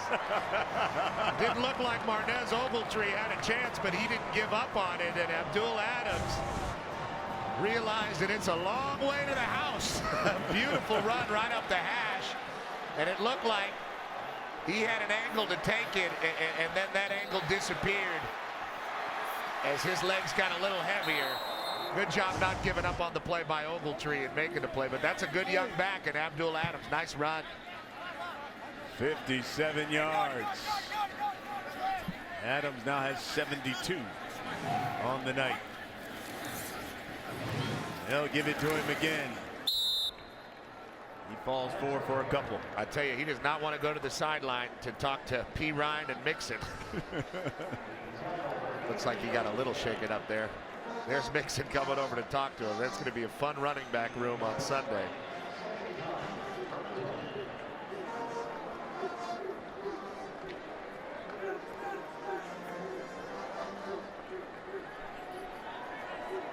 Devin Montgomery.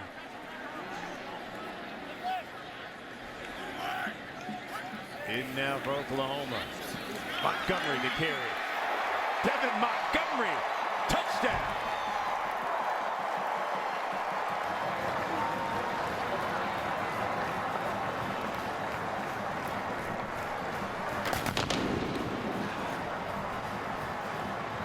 freshman out of Maryland.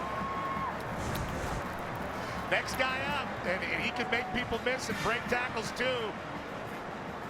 He goes right underneath, and his eyes got big when he saw the end zone. Good for the young man. And you know, this is also a great thing for a football team in control of a game. You see Samaje Perine trying to get a hold of Montgomery to congratulate him. Guys like to see when people have success and don't play a whole bunch. 6 plays, 86 yards. They did it in 2 minutes and 56 seconds. Austin Kendall orchestrates touchdown drive, and Oklahoma up by 53. This one's starting to take shape the way it looked last year when Sooners beat Kansas 62-7. Well, it's important to take advantage of your opportunities, and if you can't, then you're going to get exposed in a place like this. And what happens in a place like this is the crowd gets on you, things start to go wrong. We've seen a lot of things go wrong for Kansas football in recent memory. The guys start to look at each other, and things can get away in this way against a team that is so talented, especially on the offensive side of the ball, like the Sooners are. And Oklahoma now right there at their average.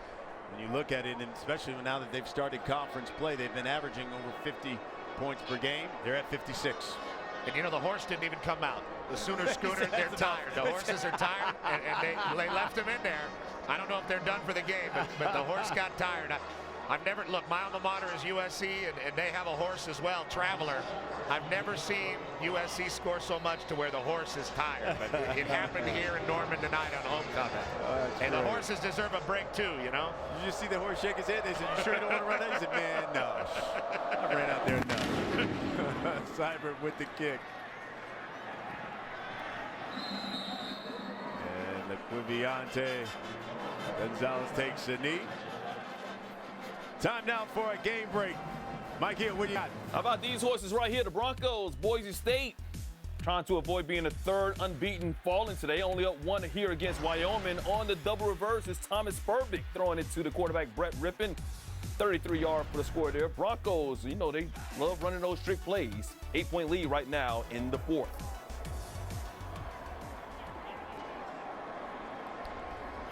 We're in the third. Sooners up 56-3.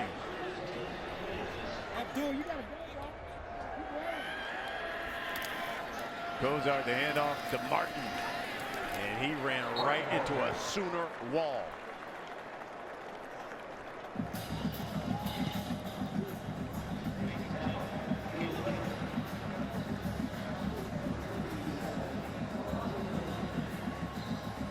I go back to something that David Beatty told us. You know, he said, listen, I go back to all of these games, and we're in every game, but it's always, we're not good enough to overcome just one mistake, and that big one in that first quarter. Really get him in. Yeah, it happened. And batted down. You know, at the same time, you wonder if Kansas had the juice to run with these guys at all tonight with the way things shook out. But the way David Beatty's going to look at it when he watches the tape is say, hey, look, we forced a turnover. We had an opportunity. We had an opportunity to score. We were moving the ball well, and suddenly things started to go sideways on us. What you have to do as a football team in a season and in a game is respond to adversity. And Kansas has not responded to adversity well in this game. Under pressure. Throws that one out of bounds.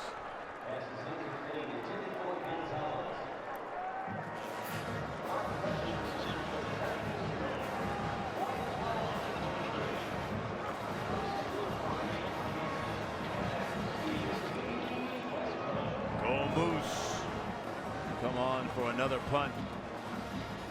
D.D. Westbrook standing back at his own 35.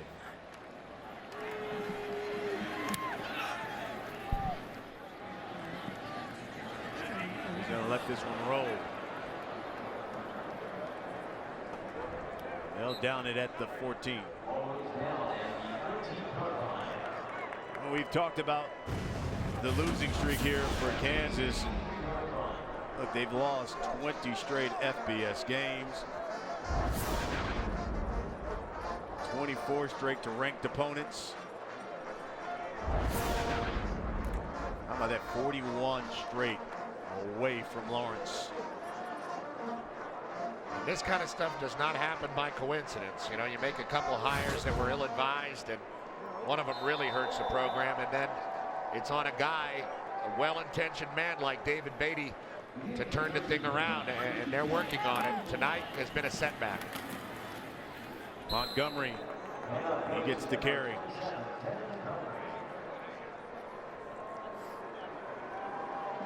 Dorrance Armstrong there with the stop.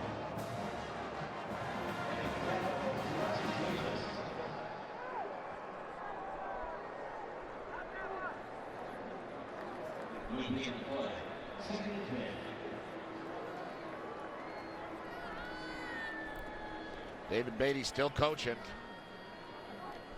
still fighting with his team, and they love their team. They love the attitude of these guys. They love the way they go to work, and they have them believing in each other. Montgomery nearly broke through that arm tackle of Marquise Roberts.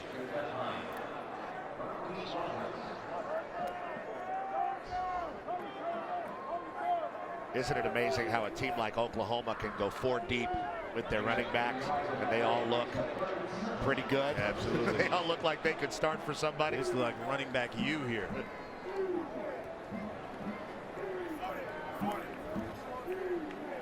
Seven different Sooners. Touchdowns here. 3rd and 7.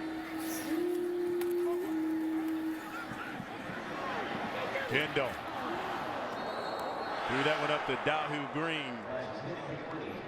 Derek Neal. A little underthrown there by Kendall. Got an opportunity to throw the ball down the field in a blowout. 15 minutes left in this one. 56-3 Oklahoma.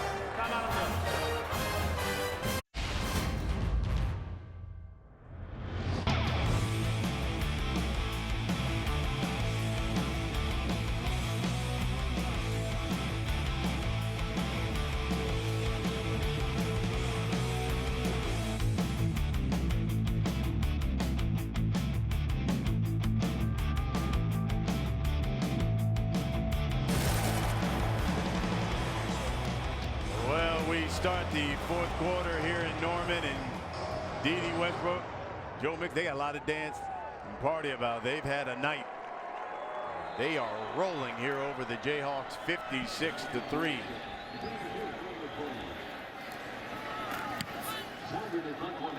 Here's the punt by Seibert.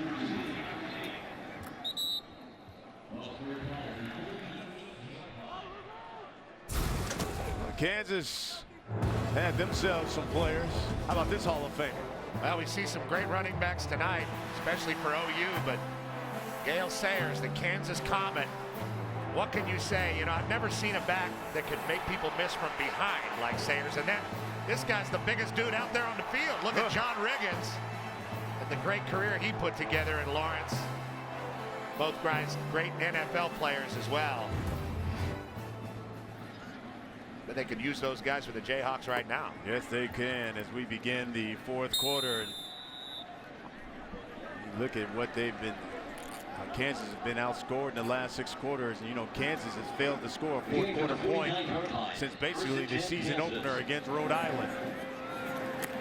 It's Keon Kenner gets the carry. He's close to another first down. Capri Doucette with the stop. Kenner also has some big playability. He can get down the field. 54-yard run last week against Oklahoma State. 2nd and 2. There's the carry again. This time it is Devontae Lampkin. Lampkin was moved up on the depth chart for this game with Matt Romar being out. Young man out of Houston, Texas, just a redshirt freshman. Got both arms around Kenner there and made the tackle himself. Good looking running back sack.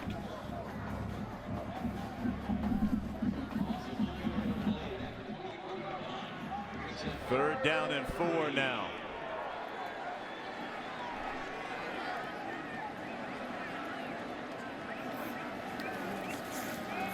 Kozar, the fake, under pressure, throws it away.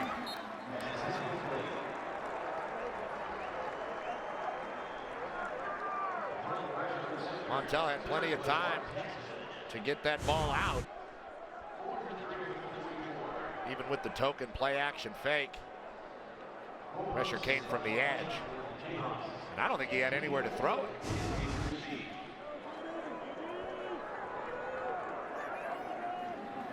Cole Moose punted away. This one takes a Kansas bounce. 56-3. We'll be back here in Norman.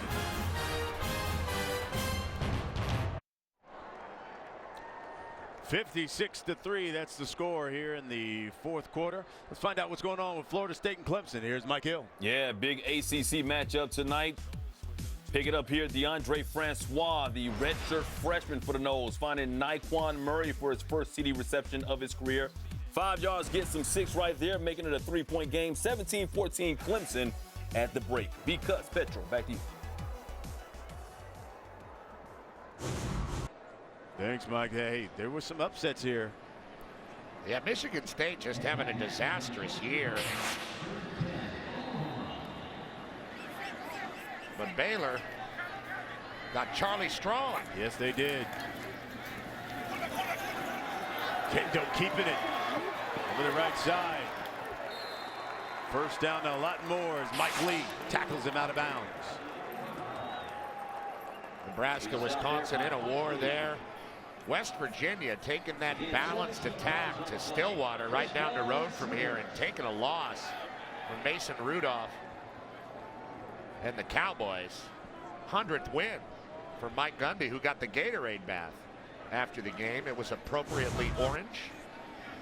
And Ohio State just getting by Northwestern. Kendo. And that's complete. I like what Kendall's shown. He's got some wiggle on the outside, a willing runner. Did a good job getting the guys going a little bit. A couple errant throws, but that one was pretty good.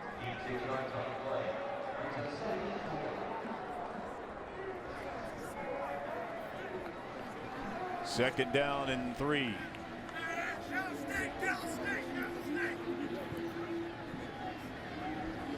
Dual Adams gets the carry. Bounces off a man. First down and more.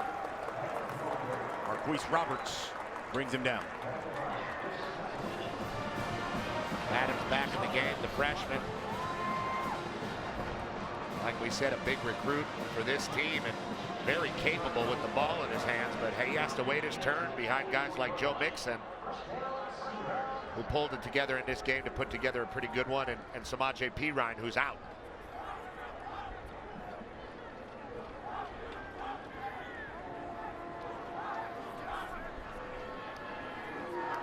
First down now. Sooners back in Jayhawk territory. Kendall's going to keep it. Breaks the tackle. Knocked out of bounds. Derek Neal.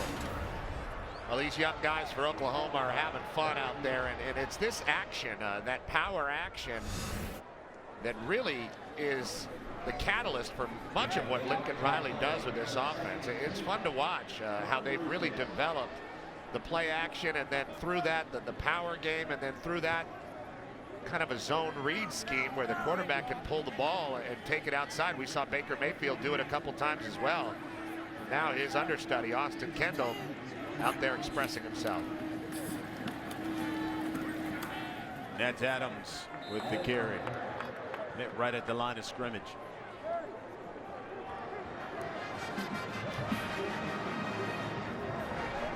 There's Lincoln Riley.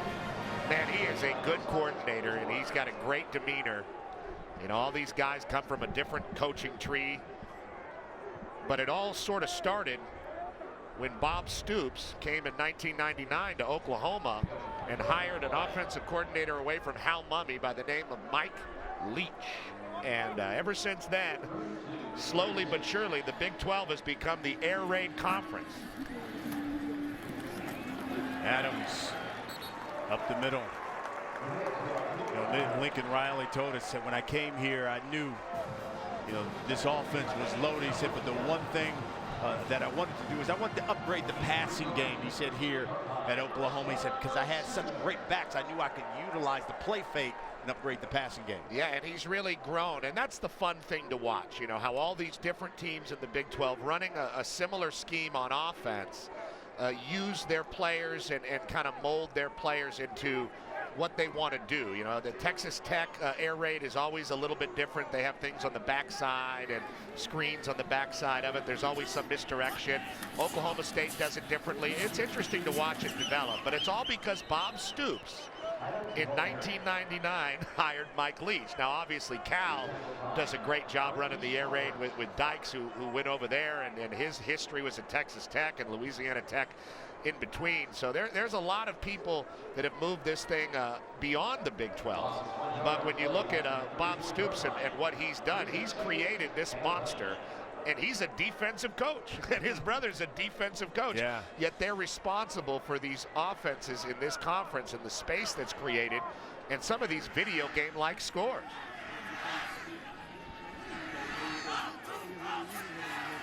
Second and 12. Kendall going up top. Just the outstretched hands of Michael Jones. And he really does appreciate the opportunity to take these shots. You know, you just don't get them in conference games. And they tried to pull everybody with the stop route and get it way downfield, just a little bit overthrown by the youngster Austin Kendall. And he knows that he's got a smile on his face. Not too many smiles on the Kansas side. No, though. not at all. Third down and 12.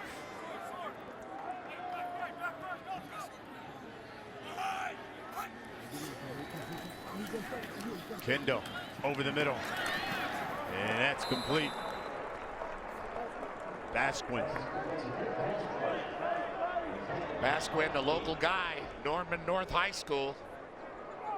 Beautiful homecoming for him. He's had a pretty good day.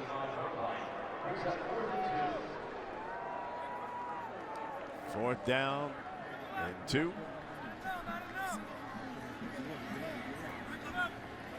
Looks like the Sooners will go for it here.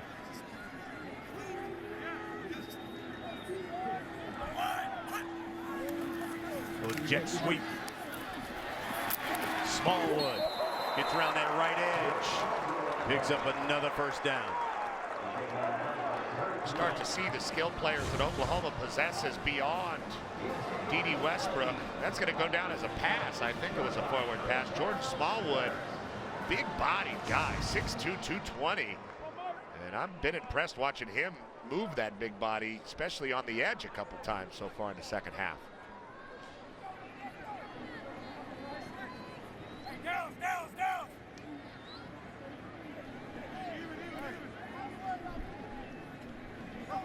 Under 8 minutes now left in the game. Adams almost had 6, and he kept his footing. Abdul Adams doing a great job of utilizing the running back hand tap drill. You see him get that left hand down and try to push himself back up. As an older back, he's going to get better and better at that. And he would have taken it to the house, but good instincts to get that hand down like a tripod and kind of push yourself back up. That's a drill that running backs work on all the time.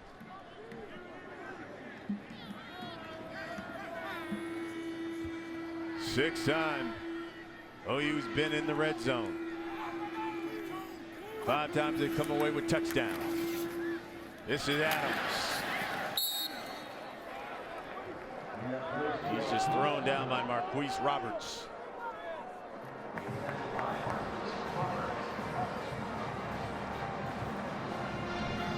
I like the way that Joe Mixon is rooting on the young backs and very engaged in what's going on out there on the field. And that's the way a running back group or any group of guys on a football team should be.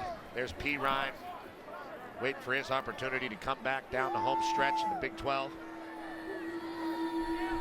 Good Oklahoma team. 3rd and 3. Oh, that one off the hands. A.D. Miller. Kendall trying to get another touchdown throw to match the couple he had earlier in the year against ULM.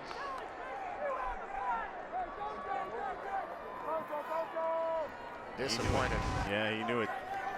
And they're going to go here because they're in a tight position here. You don't want to kick it and put more points on the board because that looks a little bit petty. But at the same time, you're going for it on 4th down. It's just a tough decision here for Bob Stoops.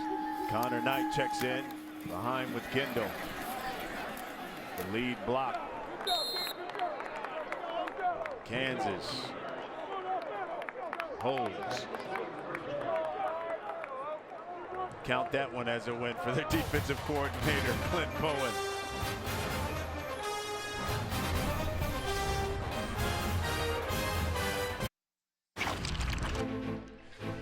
Well, OU's had their share of Heisman Trophy winners, 5 of them.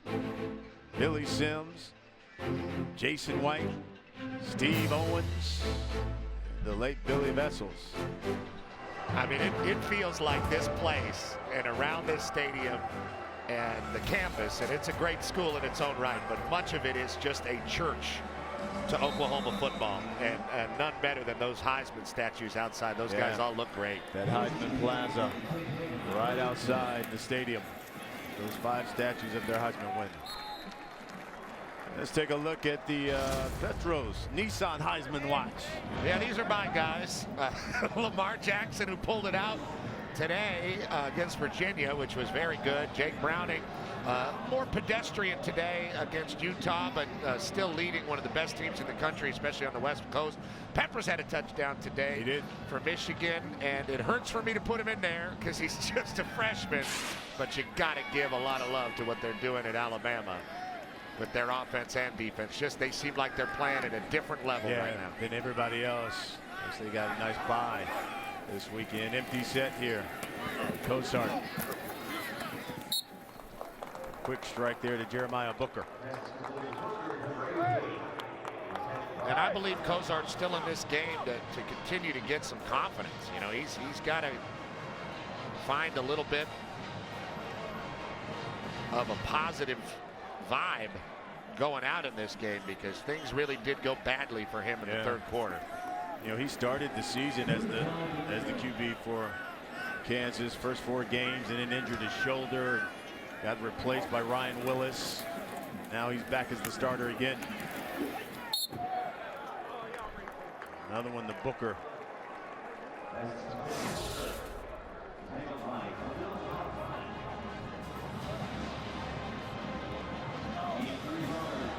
Fourth down and 2 for the Jayhawks.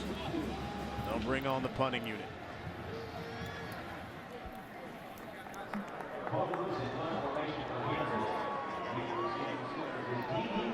Here comes Cole Moose, and D.D. Westbrook is back, standing at his own 40.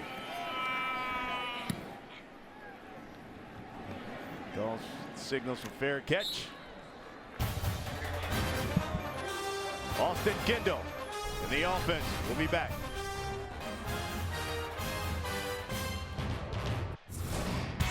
Well, the 3rd largest home crowd ever came out to see Oklahoma's Big 3. They not only showed up, but they showed out. D.D. Westbrook turned a punt, touchdown catch. Baker Mayfield followed that up, not only running, but throwing as well. He had 4 touchdown passes on the night, and Joe Mixon running wild, got loose. He also had a touchdown.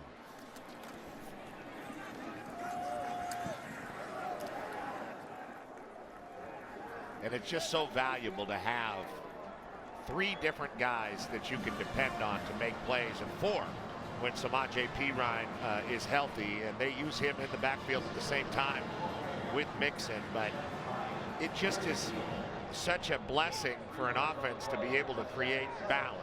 If you move a safety out to guard Westbrook and make sure that he's not going to hurt you, then you have opportunities in the run game to really gash your opponent with Mixon and Pirine, and Baker Mayfield seems to always make the right decision, and he's so accurate. Freshman Montgomery with the carry, and time for a game break. The big three's working hard. So is my man Mike Hill. What do you got, Mike? Indeed, number 13, Boise State in trouble against Wyoming. Brett Rippon hit by Chase Appleby. The ball goes through the end zone. That's a safety and a 2-point lead for Wyoming. Broncos trying to avoid becoming the third undefeated team to go down today, joining West Virginia and Baylor. Because Petros, back to you.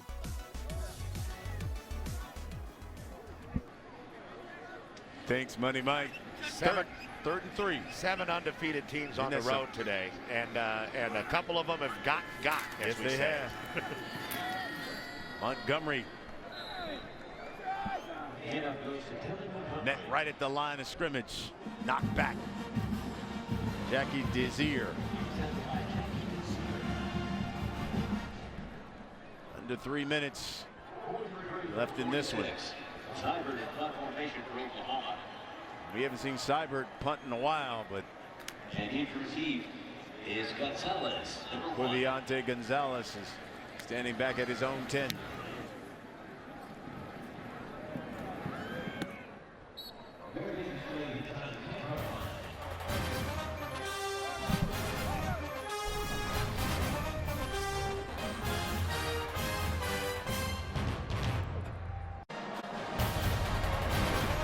Welcome back to FS1 College Football presented by Verizon. As the homecoming court. It's homecoming here at OU. Look at the Queen. She's having a seat. Got a new quarterback here for Kansas. Carter Stanley, the freshman. This last 2 minutes, 32 seconds. He hands off to Taylor Martin. Martin over that right edge.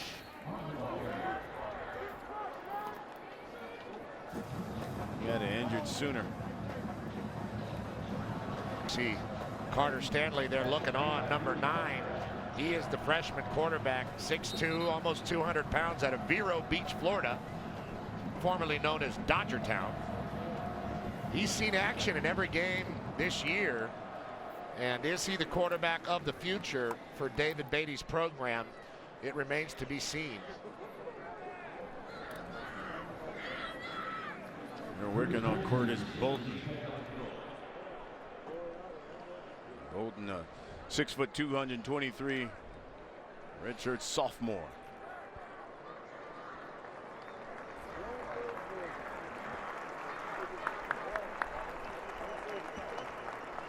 They can't afford for him to be too hurt. He is a very valuable player on this Oklahoma team, especially on the special teams. He's a zealot running down the field on all the coverage units. Did you just pull zealot out? Special team zealot. Wow. You know it's the fourth quarter. You pull out zealot. Every team has a special team zealot. 2nd and 4 here for Carter Stanley and those Jayhawks.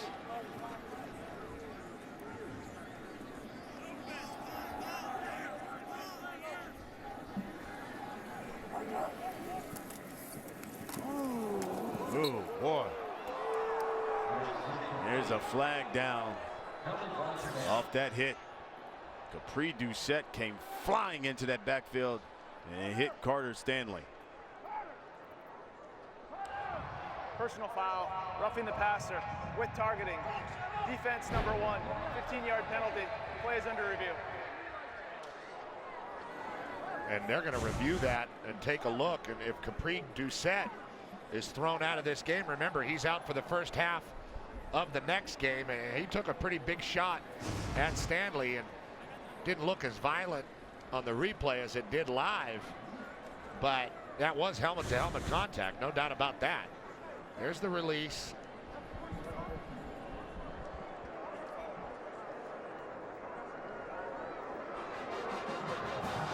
Aaron throw.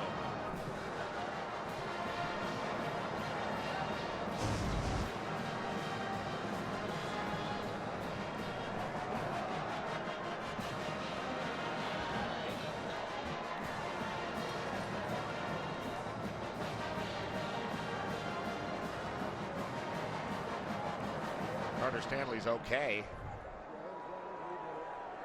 After reviewing the play, ruling on the field stands. Number 1 is disqualified by rule. And you see Bob Stoops talking to Capri Doucette. If he didn't lead with his head, I thought the contact was okay. It wasn't that late if he had just pushed Stanley or something like that. But lead with your head and it hits the other guy's head, they're going to call that, especially when you see the head violently pop back like it did for Carter Stanley. And now Capri Doucette out for the last 2 minutes of this one and the first half of the next one. That's the one of the new rules went into place this season. And it has changed the way that guys have tackled. You know, it's done its job. I was never a big fan of it when it started, but I see the direction it's going in. It's done its job to keep people from really exploiting the helmet-to-helmet nature.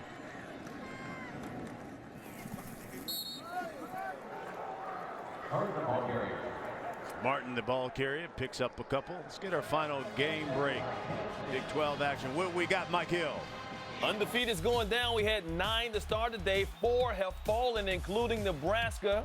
Nebraska falling to Wisconsin in overtime. Tommy Armstrong's 4th down pass broken up, and that'll do it. Badgers win it at home 23-17.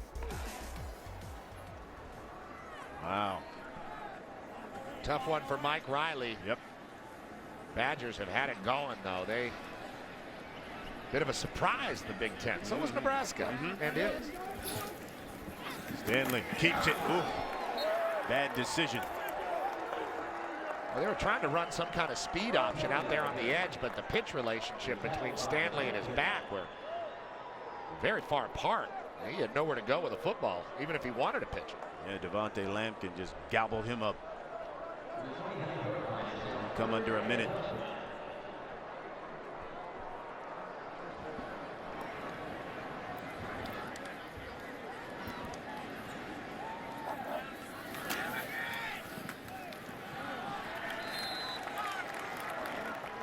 Quick little pitch and catch. That's Keegan Brewer.